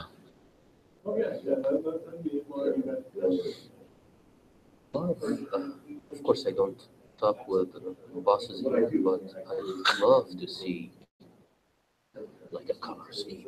Well, he's plenty of color. Remember the last drawings he did? That's all they were. They were just color with the windows dropped out. Now he's drawing windows. put them as like a layer that's not. Just more like a watercolor. I was gonna show 'em, like- Yeah, like a wash of color. Wash. Yeah. But I think this drawing also needs to, like, you know, show the joints of all of that color. Okay. Oh, you know, when I enlarge this, it actually looks really good. Yeah, the lines becomes more sharp. Well, the lines are good. I think you need, so what are you doing for the storefronts down below? You've got something like this. Oh yeah, that was just what is it? So you're not doing double lines here like you are in the windows. So, Yeah, but I I think there's double lines. What is it called? Storefront windows. Yeah, but like it's really gonna be like this. Yeah. And what I saw here, right, is really this. I'm sorry, it's really this, where this is the block. And here's the window.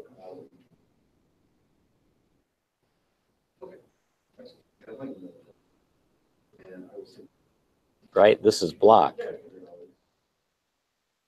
You follow what I'm saying? Yeah. It's really that. You can take pictures of this stuff.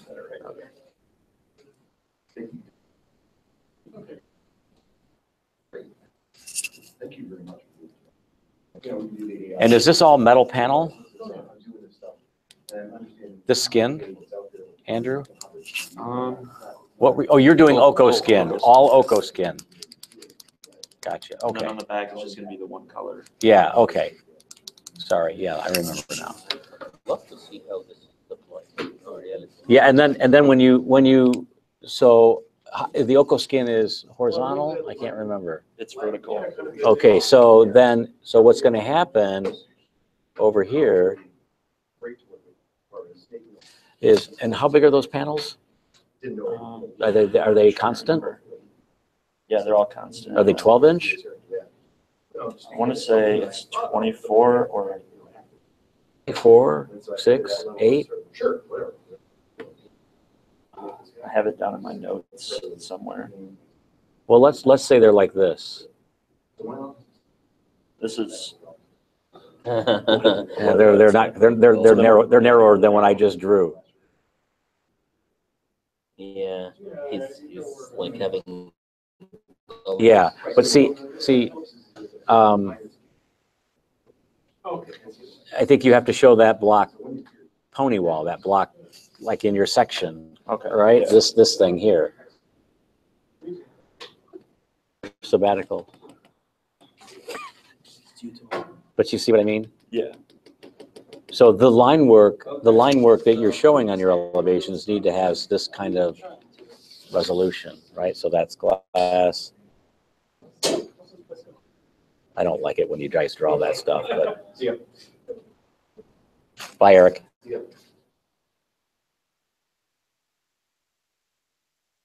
Okay. Okay. And then at the very top, at the roof, this happens. There's some sort of like coping up here, because that's what you drew in your section, right? You drew it as like a 4-inch, 3-inch thing, right? Yep. So you need to show that.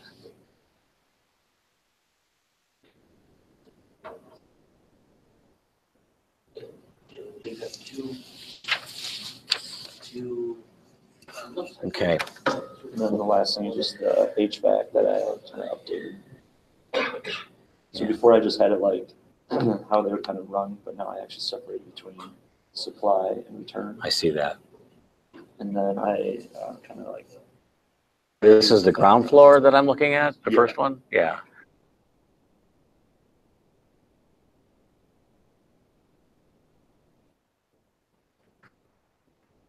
So I think you and Ash need to talk through this just one more time on the residential floor. Because what I'm seeing is there's something coming from a mechanical room and it's going to have a trunk running down the common corridor, and it's going to feed each unit. I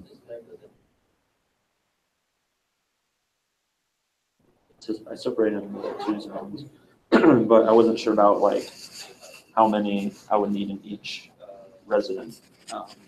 Is that what you and Ash want to do? Is run it through the corridor like that? Yeah, because before I had it going like through the rooms. My first rendition, and so we got to. Talk with him once more, because I think there's one more way. I'm getting tons of emails tonight. I don't know what's going on. Like if this was a unit and this was maybe the wet area, right? Living room and bedroom and all of that. It might be that this is just a self-sufficient unit, like a furnace or a magic pack in the room.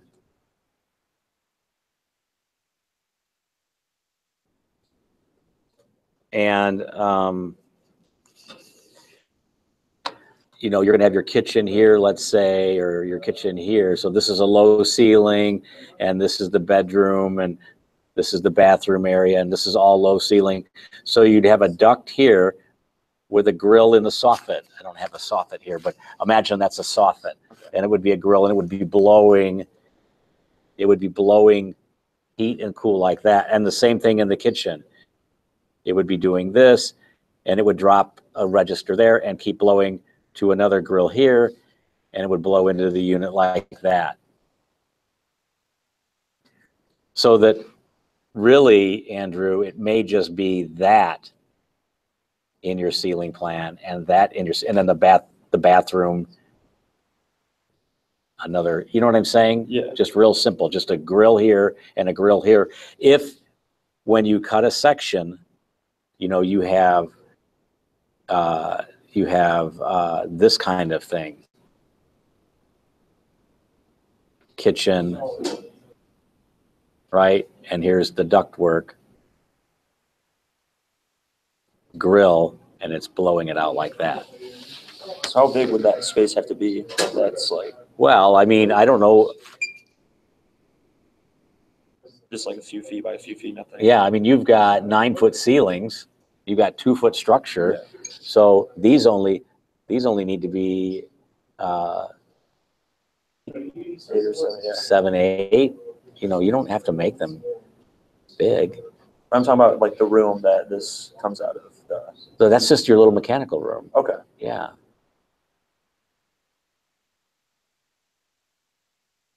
And then that's your 9-foot. Okay. I think you can simplify this.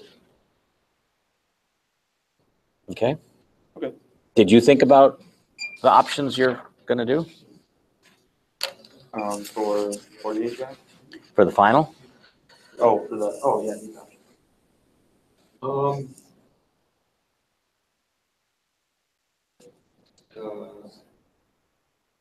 You don't have to answer now. I just wondered.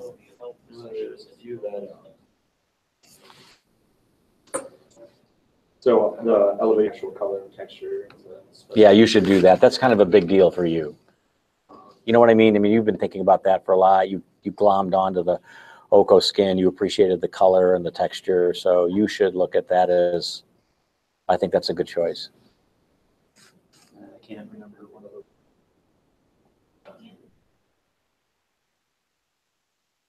Gotta go through and start seeing what I have. And what I Try to pick as many as you can.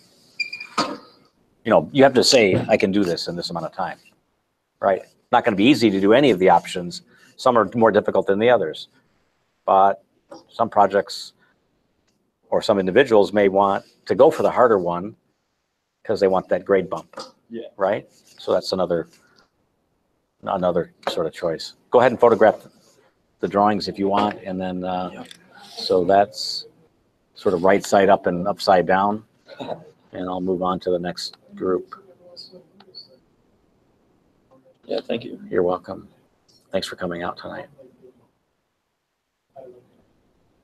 So, Eric and Paige,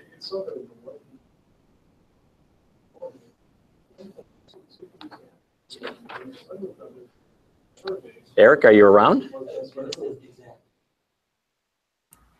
Yep. Greetings. How are you? I'm super. How are you? Good. Hey, what do you want to talk about? Not really sure. I don't have any specific questions. I don't think. Okay. I Well, did you got the program, right? And you've had a chance to look at it, and you sort of know what's ahead of you in terms of sort of class and content expectations. And right. Thanks again, Andrew. You also have options, and I'm wondering how you're feeling about those options and what you might want to look at.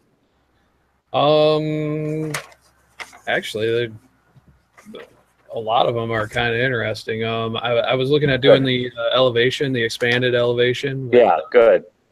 Context. So that, and then what was the other one? I was kind of.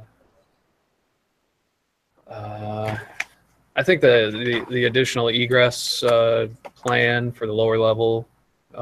Yep, that would be easy for you. You guys wouldn't be too. You know, too that's hard to something that crank you out. guys sort of owned in the research, so I can see you doing that. Right. You sort of already had that anyways. Yeah, and then maybe dropping in some more detail on some of the material makeup of the building, and kind of showing some more information regarding that stuff could probably help. Okay, good. Yeah. Good. One question I actually do have for you. Joshua and I were kind of discussing this on the way down to our on-campus class yesterday. On the at the parking deck, where the roof of the parking deck becomes the floor of your first floor, essentially. How did you guys tackle insulating that when, with the building that you guys are putting there? Yeah, I need to look at that. I think we actually have a double slab, and we have a waterproofing condition, kind of like the cream in an Oreo. I'll look at that tomorrow and let you know. Just for, but you're one of maybe two people that have raised that question, which a lot about like the level of maturity that you have. That's a really, really good question. And it's one that for someone like you guys to ask that.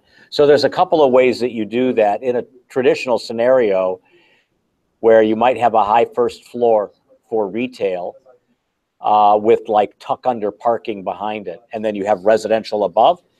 You might drop a suspended ceiling in the parking realm that actually has or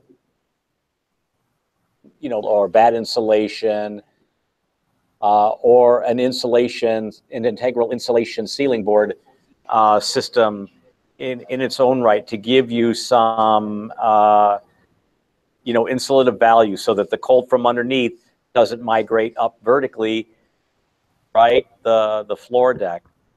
That's right, but that's hard to keep a continuous insulation at the floor and the wall connection. It is. It is. And that's why these are a little bit more expensive, these buildings. What did you guys driving in every day talking about this, what did you guys come up with? Well, I don't know so much how Josh would handle it, because he's got like the cross laminated timber, which would be like bearing on the floor plate. But in my case, I'm working with steel. My exterior skin isn't really being supported by the floor. So I was thinking that I could have the hollow core deck with rigid insulation that would tie into the wall insulation coming down, and then a poured concrete floor above the rigid insulation inside the walls. So yeah, that's kind of how I was thinking, but I wasn't sure, how you guys having tackled that actual issue. Yeah. I was kind of curious how you. Yeah, I'll go look at the drawings tomorrow and raise that question for you. I'll answer that question for you. I also sent you a photograph of the current issue of Architectural Record. Yeah, I saw that. Yeah.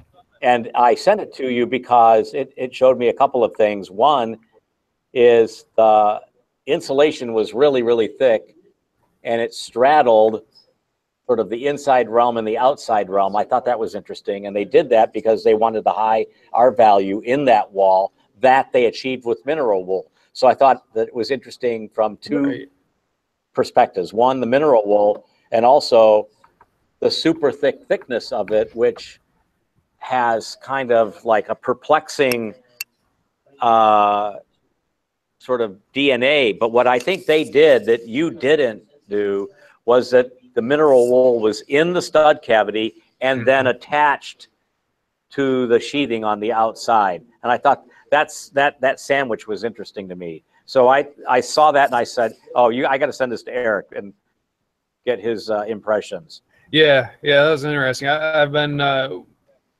looking for that issue actually here in the office, but I don't think we've got it in yet. So yeah, it's the brand new one. It has university buildings on it. It has the Morphosis building on the cover. And of course, Morphosis did our building here on campus.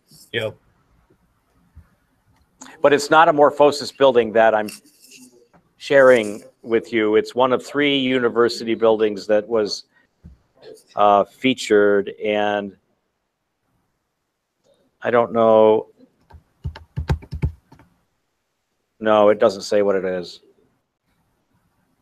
But the insulation's in the stud cavity, which I think is interesting, and the plan detail shows that out as well.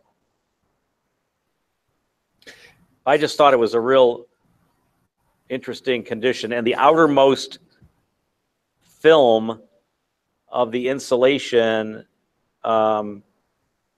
actually, how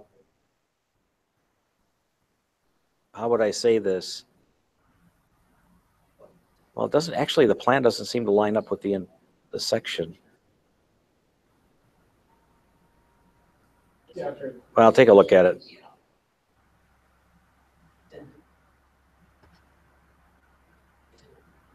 Vapor retarder, air barrier over the sheathing, air permeable or vapor permeable tape.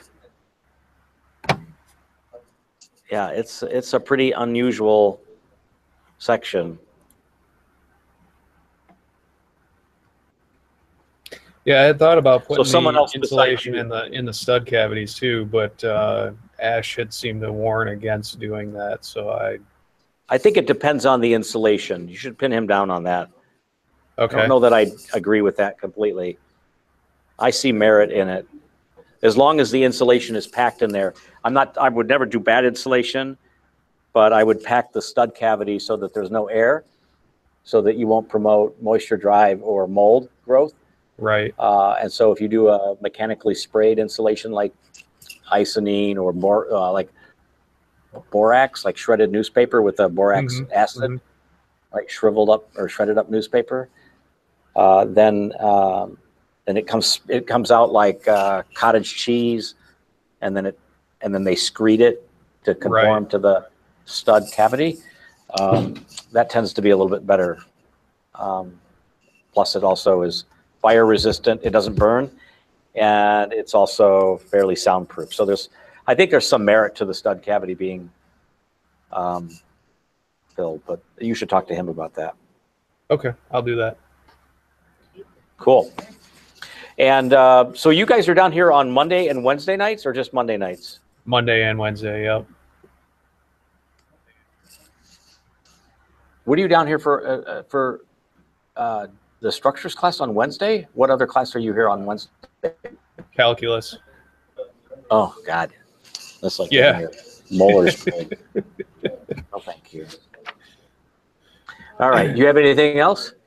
No, not right now. I don't think. I think I'm pretty confident in the direction I'm going right now. So Good. Well, we'll only have regular classes next week, and then we go into the vacation sort of holiday mode, and then crunch week. So I won't see you much after next week. Okay. Okay, no problem. Keep flying. Thanks, Eric. Paige, how are you tonight? I'm good. How are you? I'm fine, thanks. What would you like to talk about tonight? I'm gonna send you a few files to look at. Okay. I'm waiting for them.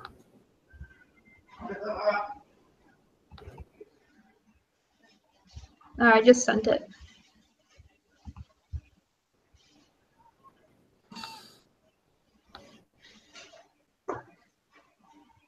Open up. Which one do you want me to open up? The plans? Yeah, let's do the plans first. Okay, I'm there. All right. So I revised my parking again to get those weird parking against the wall out of there. I ended up adding another parallel behind the other one, which still has enough space for a one-way card pass. So you have 18 and 19 are the ones you're talking about? Yep. Uh-huh. So how many downstairs do we have? 38? 38 and then 12 on top on the ground floor. Way to go, Paige. It's getting there. All right. I'm gonna say that that's okay. I'm just looking at the columns. So Paige, at A2 CC, right? Yep. That column near 13. 13. So there is the stripe that's coming off the wall to make space 13. That's probably a curb line, and that curb line would run from the stair down to CC, turn, capture the column, and then turn again to capture the door into the stairway. Or a porch. Do you understand what I'm saying? Yeah. That way, then your drivers won't hit that column.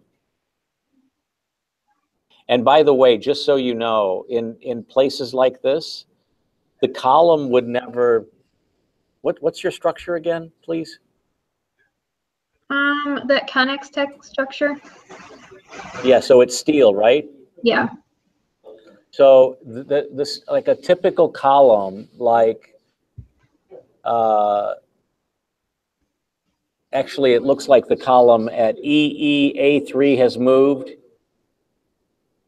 Looks like all of those at EE have moved. Those spaces 37, 27, those three columns there. Yep.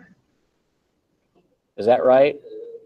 And then the ones at 33 and 23, you either need to have columns at column lines or not, or you need to add column lines.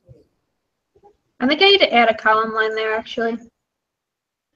Okay. Well, Yeah. but there's column lines at CC, and there's column lines at EE that are floating and need resolution. Do you follow that? Yeah. So Yeah. make sure they're where you want them, for one thing. Translate them back upstairs. Go look at the upstairs to make sure.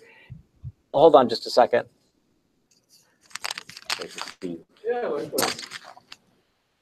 And in an email so that everyone sees it. Can I get you to do this next semester as well? Yeah. You don't have to come all the way down for this though. Sure. But if you do, we'll go out for dinner after that. Right, sounds good. So what are you gonna drive back tonight? Yeah, I think so. You're crazy. You're crazy.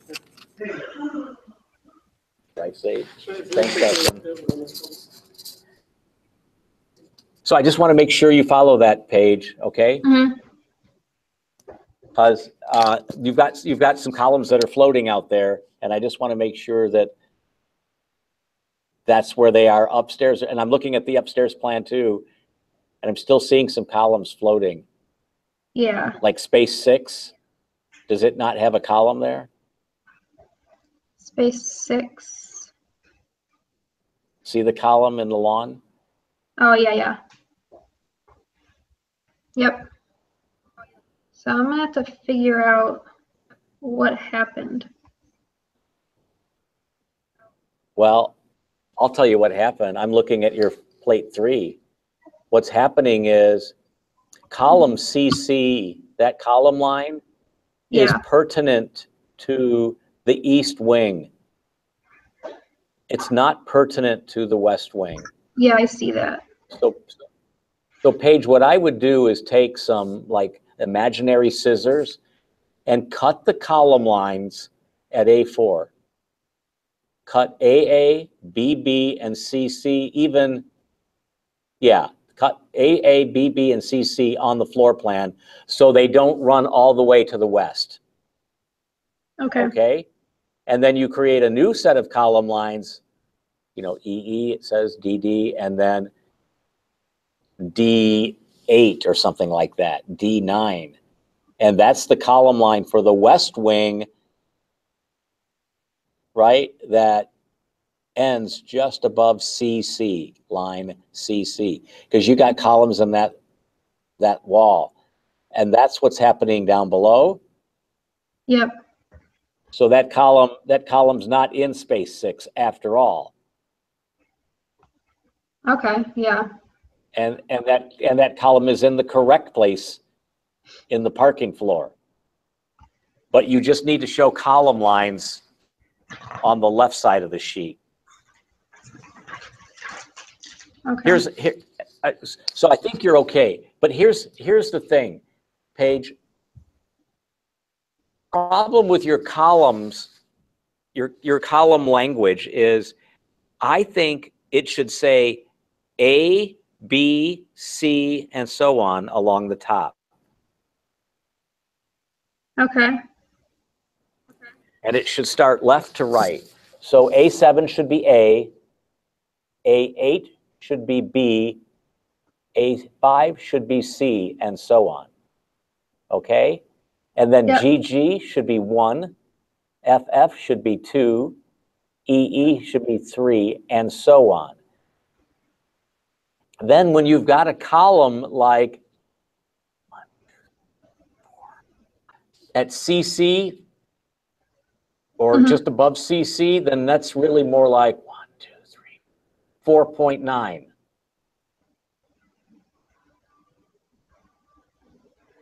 Okay.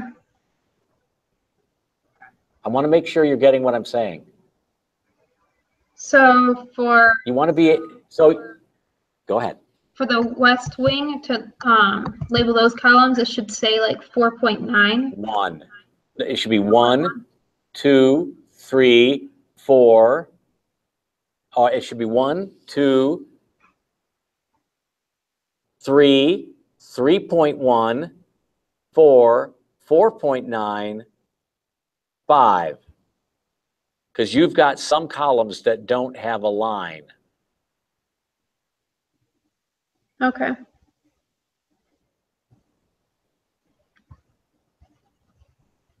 All right, I'll change that. I'm going to try and draw this for you real quick. Hang on. Okay.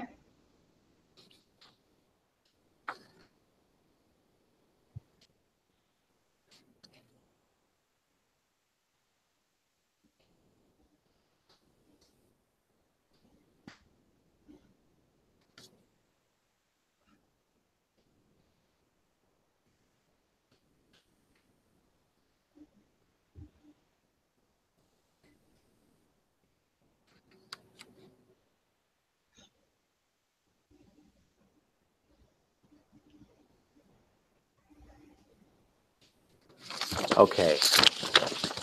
I'm going to go back to our class. Can you see this? Yes. Do you see what I did here? Hold on. Yep. I'm gonna take a picture of that. No, I'll take a picture of it. I'm going to send it to you. Oh, okay.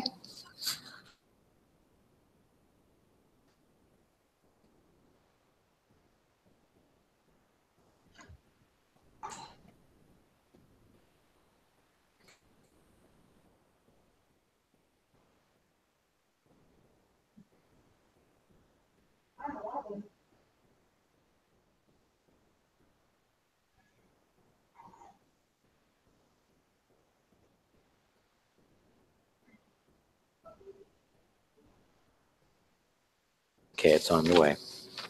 Thank you.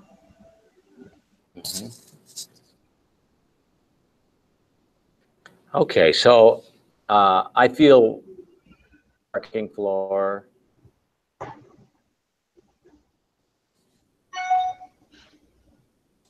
There it is. Yep.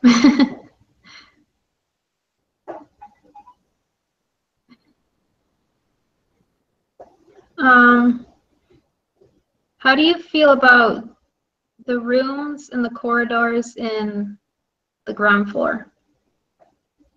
And I also fixed the retail spaces so they're more of an L shape and not like a U shape, so they're not wrapped around the stairs. That's the first thing I looked at, and I feel good about that. Call the garbage room trash. The trash room is really, really big, so there may be some storage and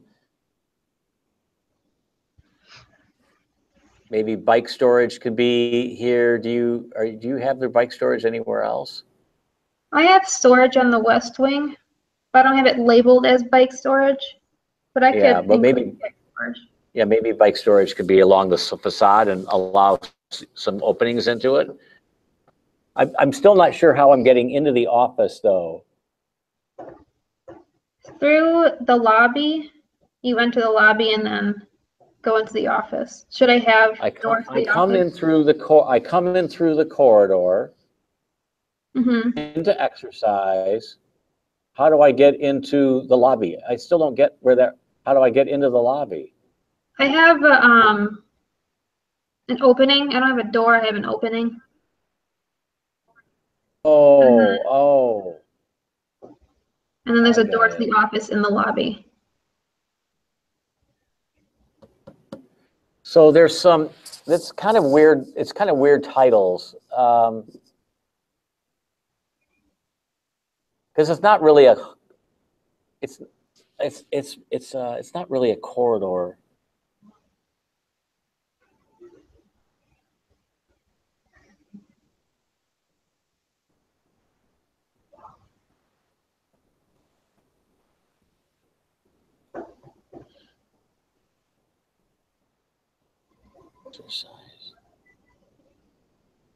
Are you okay on the square footage for your retail? Aren't you a little high? I think I am a little high.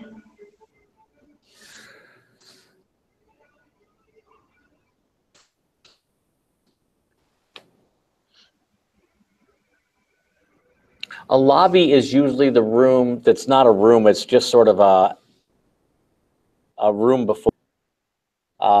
So lobby is really more like where corridor is. That's really what that's called, lobby.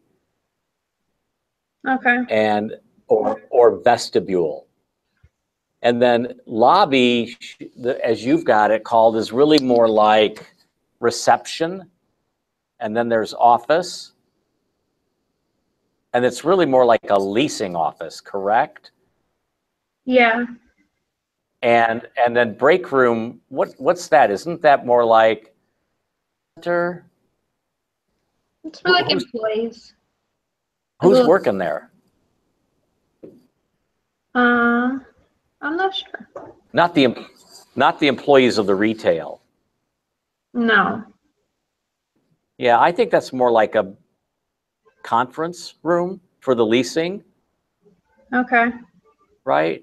If you and I were together, right, and we wanted to rent something here, we'd go to the reception, we'd wait our turn, we'd go into the office, they'd process some of our paperwork, and then we'd walk into the conference room to sign all the paperwork while they queue up the next couple. Right? Okay. And then Yeah. we'd walk out the conference room back into the foyer or the vestibule and go on our way, kind of in like a counterclockwise circle. Okay. Right? I think the generator room is much bigger, and I would take it all the way down to DD. Okay.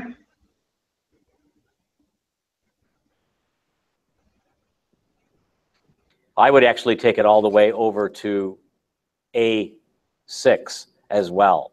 I would make that really big. And everything else is fine. Okay. And I also switched the laundry and mailroom. Is the mailroom large enough? I see that.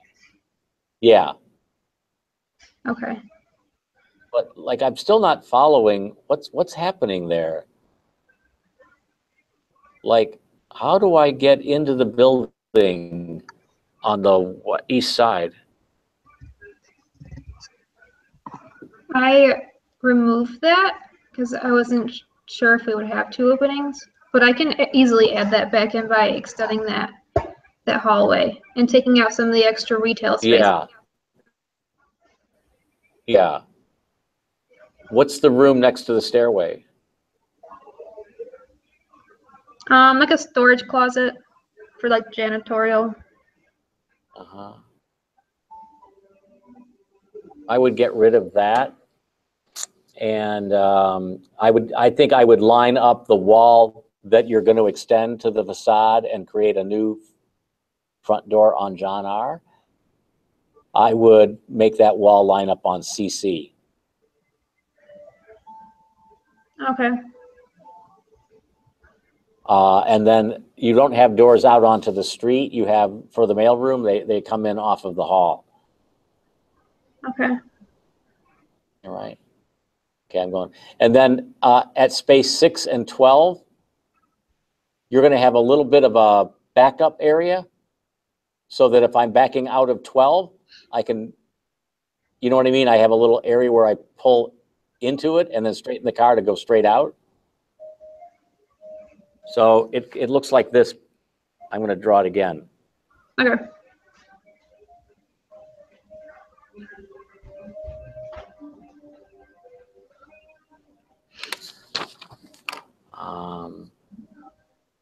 Oh, okay. How wide do you think that does that? It has that. Just make it 20 feet because that's the width of the aisle, right? Yeah, You have a tattoo on your neck. I do. It's new. What is the tattoo of? Oh my gosh, it's huge. Yeah. Doesn't that hurt? Yes. Oh, geez. Not anymore, but it did. My gosh. What is it of? What's the subject of it? My heritage is American Indian.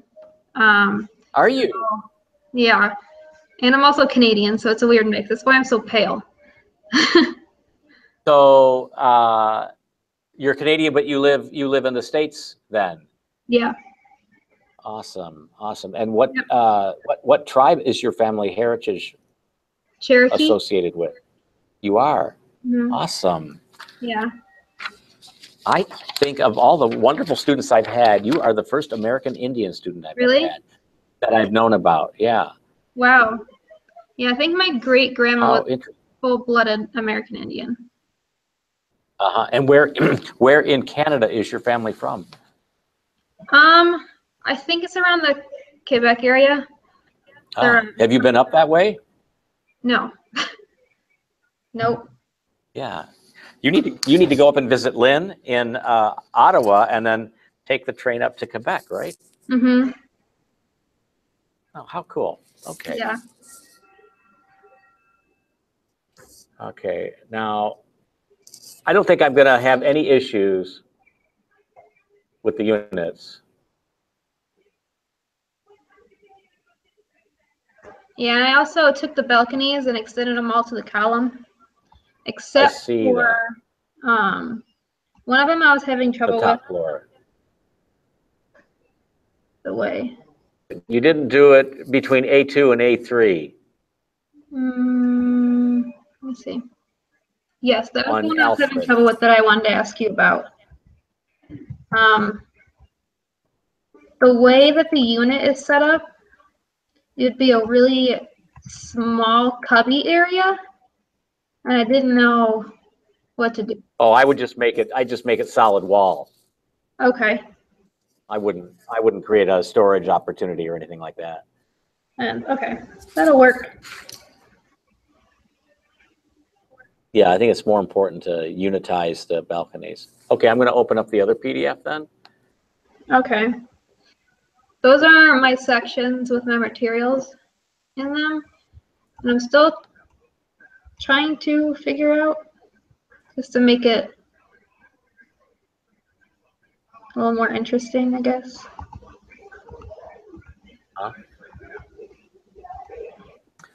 So the top two views in elevation, what am I looking at? One of them Looks like John R's or Alfred's the one on top. let me double check. I have them labeled. So the first one is the north section. And Yeah, then the second one that's is not the a section, that's an elevation. I mean, These are yeah, elevations. my bad. So the elevation. Yeah. Okay, and then the other one is West. east. Is it? Isn't that the John R facade? No. The opposite. That's the alley. The alley facade? Coming. Yeah, okay. That's against the residential. That's the west facade then. Yes. Yeah. A minor facade. Okay, so here's what I'm noticing. Well, what are you noticing? I mean, you've made a big jump here in doing this, but you also just kind of played your card, right? You also just kind of told me that you're trying to make it more interesting. So, what are you seeing that you're tentative about? I what want do you to make what do you feel like it's missing? balcony areas more, I guess, noticeable, and I just want to take like the flat look of it, and not so flat. Yeah. So Paige, what I think you need to do is you need to draw windows, not just as black voids, but you need to draw the window frames, the verticals and the horizontals. Yeah, and that'll create a rhythm of vertical texture in all of those openings. That will help a lot. Yeah. The next thing is the balconies they are likely not one long, continuous, horizontal, glassy band, but it's probably a number, again, of vertical posts, right? 3 feet, 4 feet on center with panels inset between them. So when you start drawing the real deal, right, in your elevations, a whole layer of information, texture, grain, right, material is going to reveal itself. So I think that's the first thing you want to draw. The second thing is all of the areas that are not glass, all of the areas that are like the opaque stuff. What is that again? Is that stone that you were talking about? Yeah. It's like a white, light gray stone. What if you just did brick? I mean, it could. I think the stone I looked at is like shaped like brick. Yeah, but it has, it's not as wide as brick. It's not as wide as brick. Yeah. It's only like 2 inches, so it's more like a thin veneer. Okay.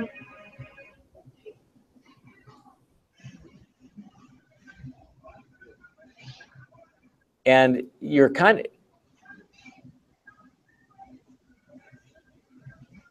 did you talk to Ash about this?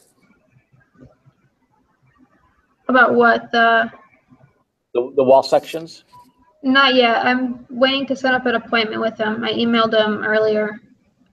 Yeah, you need to do this. I think can you tell me a little bit more about this stone? What you're attracted to in it, where you've seen it, what does it look like? Can you share, can you upload something right now, a building that you think is kind of drawing you into this conversation? Yes. Because I honestly don't think I know what you're talking about. All right, here's the website for the exact stone. I sent it to you in the chat.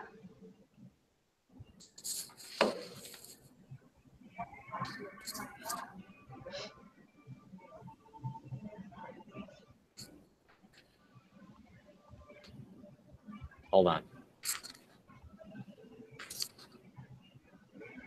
Mm-hmm.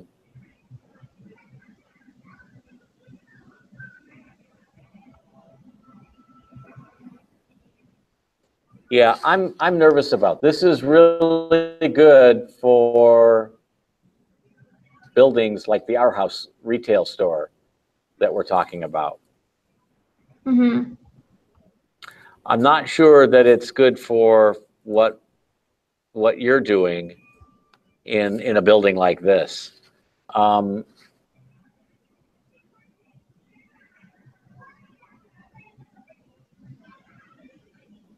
can I get you to be more open about different materials here?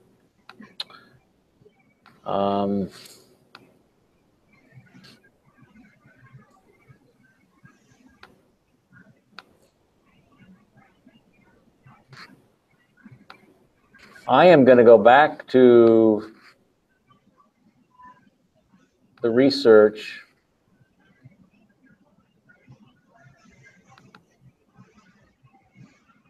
that you guys did.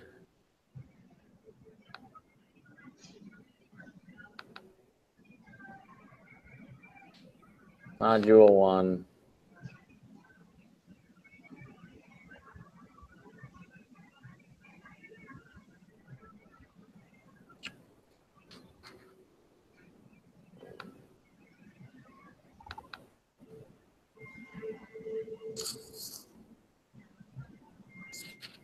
Okay, I'm there now. Can I screen share this with you? Yes.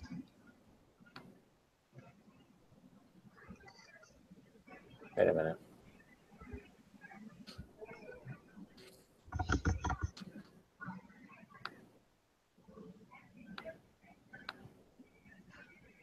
You remember this? Yeah. Okay.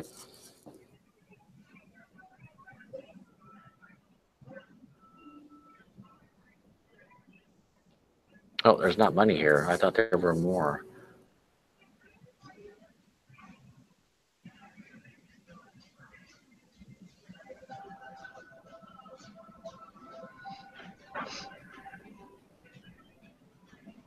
So I'm going to start with the first one.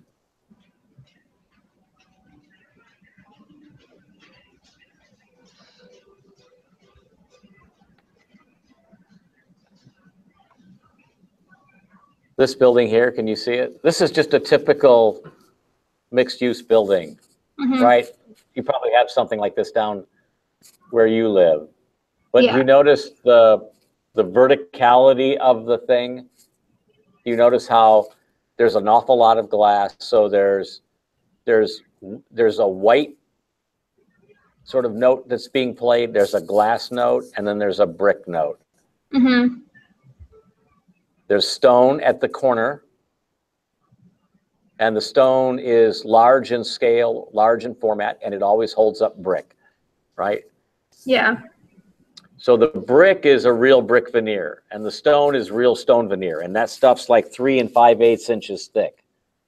So the wall section for that stuff is a lot different than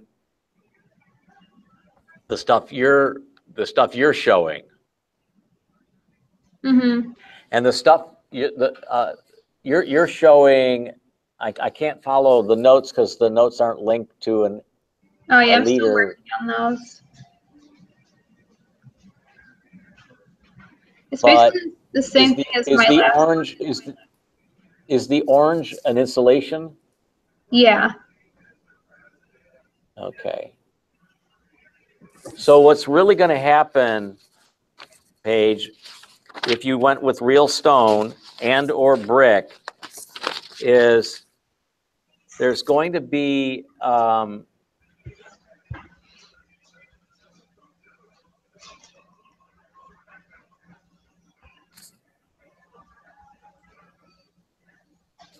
I'm drawing, so hang on. Okay. I'm trying to remember how we.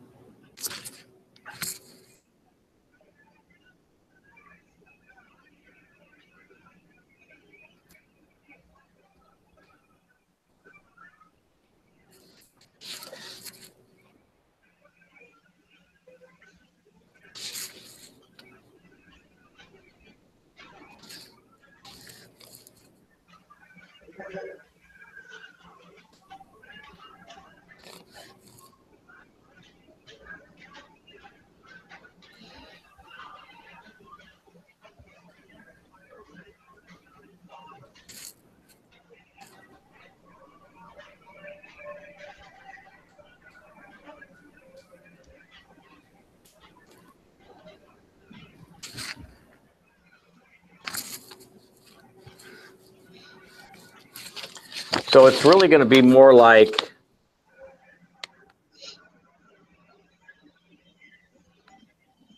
Oh, can you see that? Oh, I have to stop sharing, don't I? Yeah. Yeah. It's really going to be more like this, where the brick is way out here. And there's going to be steel in there.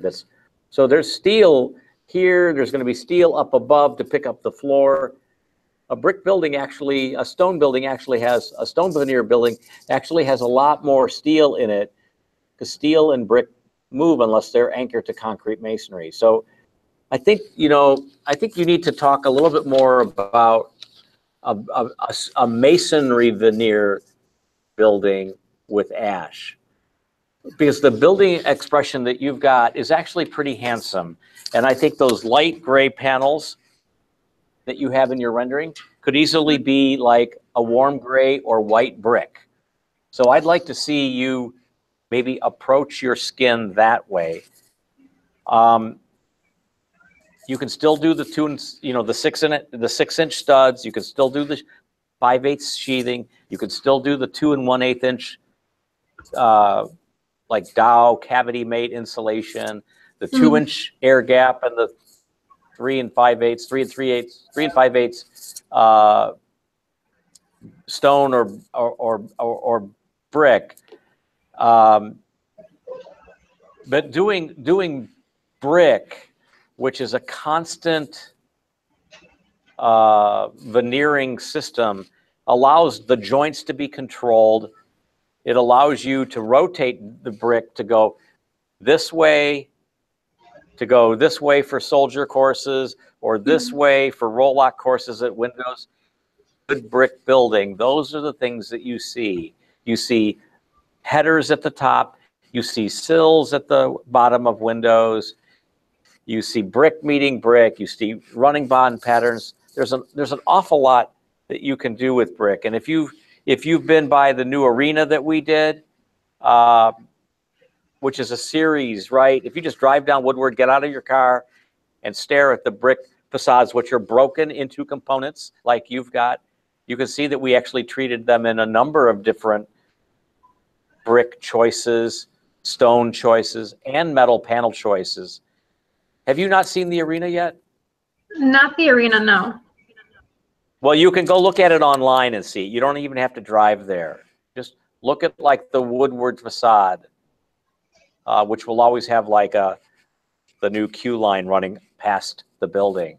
But regardless, the brick facades are really quite special. Look at them as surface, not just as boring brick, but look at them for the surface detail that they've got. They can be pushed in, they can be extruded out, you can rotate brick, you can turn brick on its face, you can do different colored mortar, you can do different colored brick, you can inset tile in the brick. We actually introduced Pewabic tile in the brick to create a beautiful sparkly texture and sheen to the wall. Looking at is more like a tile that's glued to the skin. And that's a really appropriate thing when you're doing like 1 story, 1.5 story, you know, shopping centers. Mm-hmm. But you're doing a 4-story building. You're doing a big frame building. You know, you have the steel in it. There's your dog. Yeah, always there. Yep. He says, time to rest and relax with me now. Yep. I have a picture from the other night of my beagles. It's from the morning. I'll email it to you. It's hilarious. I came in after I got up to get the coffee.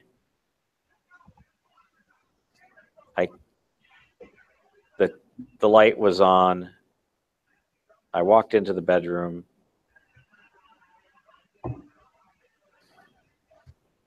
And this is what I found. And you should have it in your box shortly. Okay.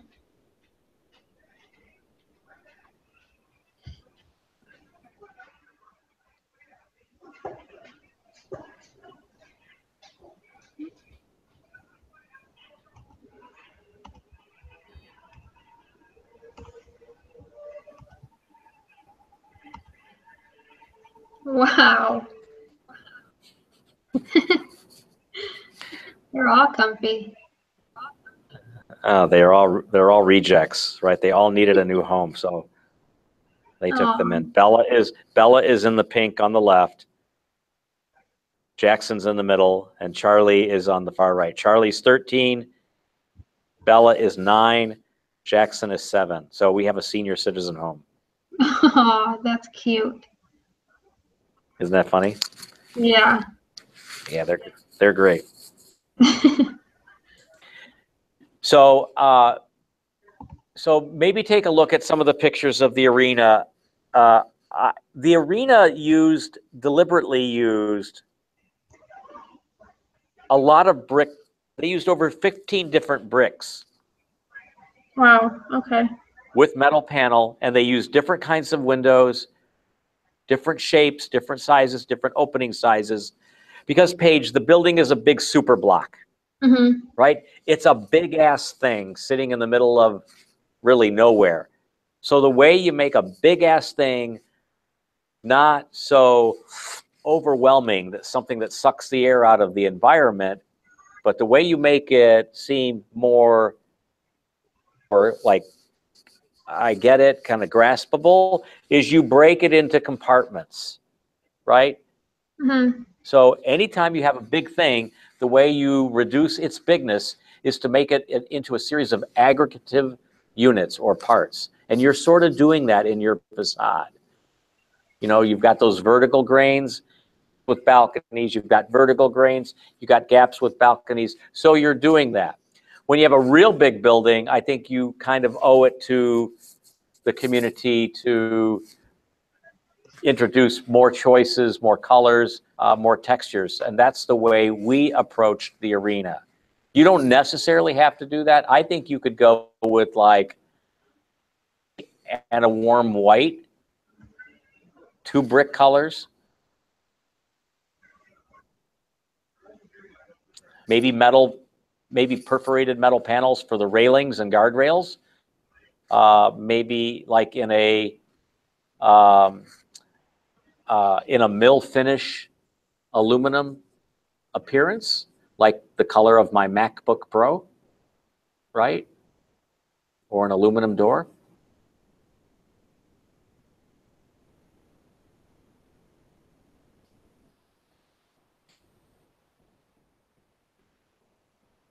Are you still there?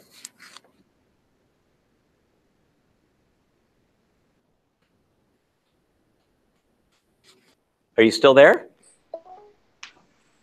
Sorry, my There you are. computer went out. I see that. Okay. So, so I mean, you could do like a warm gray, like a charcoal gray brick, and you could do a warm white brick and alternate colors. Find ways to introduce those colors throughout the development, and then do like a mill finish aluminum for the window mullions, which is like the color of my MacBook Pro, right? Okay. Or a belt buckle, you know, and you can do that same finish for the around like guardrails and balusters and that sort of thing.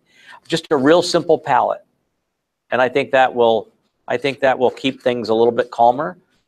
But start to look at that as an option that, you know, start to look at masonry as a veneer, not just something that you lick and stick. Right, that's what we call that stuff. Lick and stick. Mm-hmm. What you were showing. I want to take you away from that. Okay. All right. Yeah. And sit down and talk with Ash as soon as you can. That's going to be really important. Yeah. I'm trying to get. Did he say he was available tomorrow? I thought he said he was available tomorrow. I think he is. Just send him a note tonight and ask him. He just left about 20 minutes ago. He may not be home yet, but I think he's going to be. Okay, I sent him an email earlier this afternoon, so he probably just hasn't checked it yet. Have you, so you're living downriver. Have you been to, do you know where Belleville is? I've never been to Belleville. I think it's north of you. Yeah. It's near so there's the old Vistion headquarters, which is a series of discrete buildings. You can see it from 275. You should try to look at that too. I think that's worth looking at. Let me see.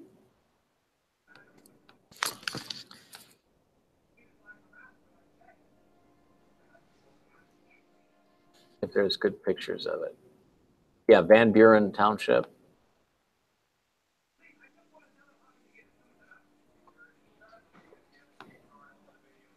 Yeah, look at the Vistion Village corporate headquarters. I think you'll appreciate it. They have slopey roofs, but still, you'll like it. Okay. Real simple palette, real nice materials, but a variety of materials. And using that metal in a warm gray as well. Okay. All right? Yeah. But you should go try to drive by it too. I think it would be good for you to see it. Okay. Yeah. It's not too far. No. All right, anything else? Have you thought about what options you want to go with? For the final assignment? Not too much. I want you to start thinking about that. Yeah. Because I want you to do some options because I want you to move that grade up. Yeah. I'll think about it this week and then. Let me know if you need to talk, okay? Okay. I'm around this weekend, all right? Yes. That'd be great. Okay, anything else? I think that is all I had. Let me double check though.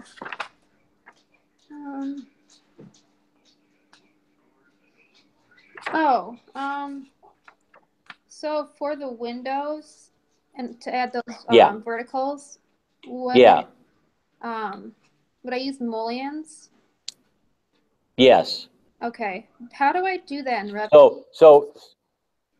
So that I don't know. So ask some of your classmates. Okay. You may need to specify a window unit from within a family, like from Conair or YKK, one of the companies. I don't know how your computer is loaded with Revit choices or Revit families. So ask your classmates. But ultimately, I think you want to have window units that are both fixed and operable, so that as a homeowner, right, you can literally go over there and open a window to bring in fresh air on a transitional day, like last week when we had mild weather during the week.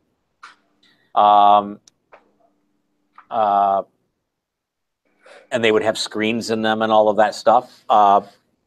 And you also, just because of the mechanical code, need to have a certain percentage of operable glass, operable windows, just to meet the mechanical code, as you'll learn when we design these buildings for real. Okay, so yeah.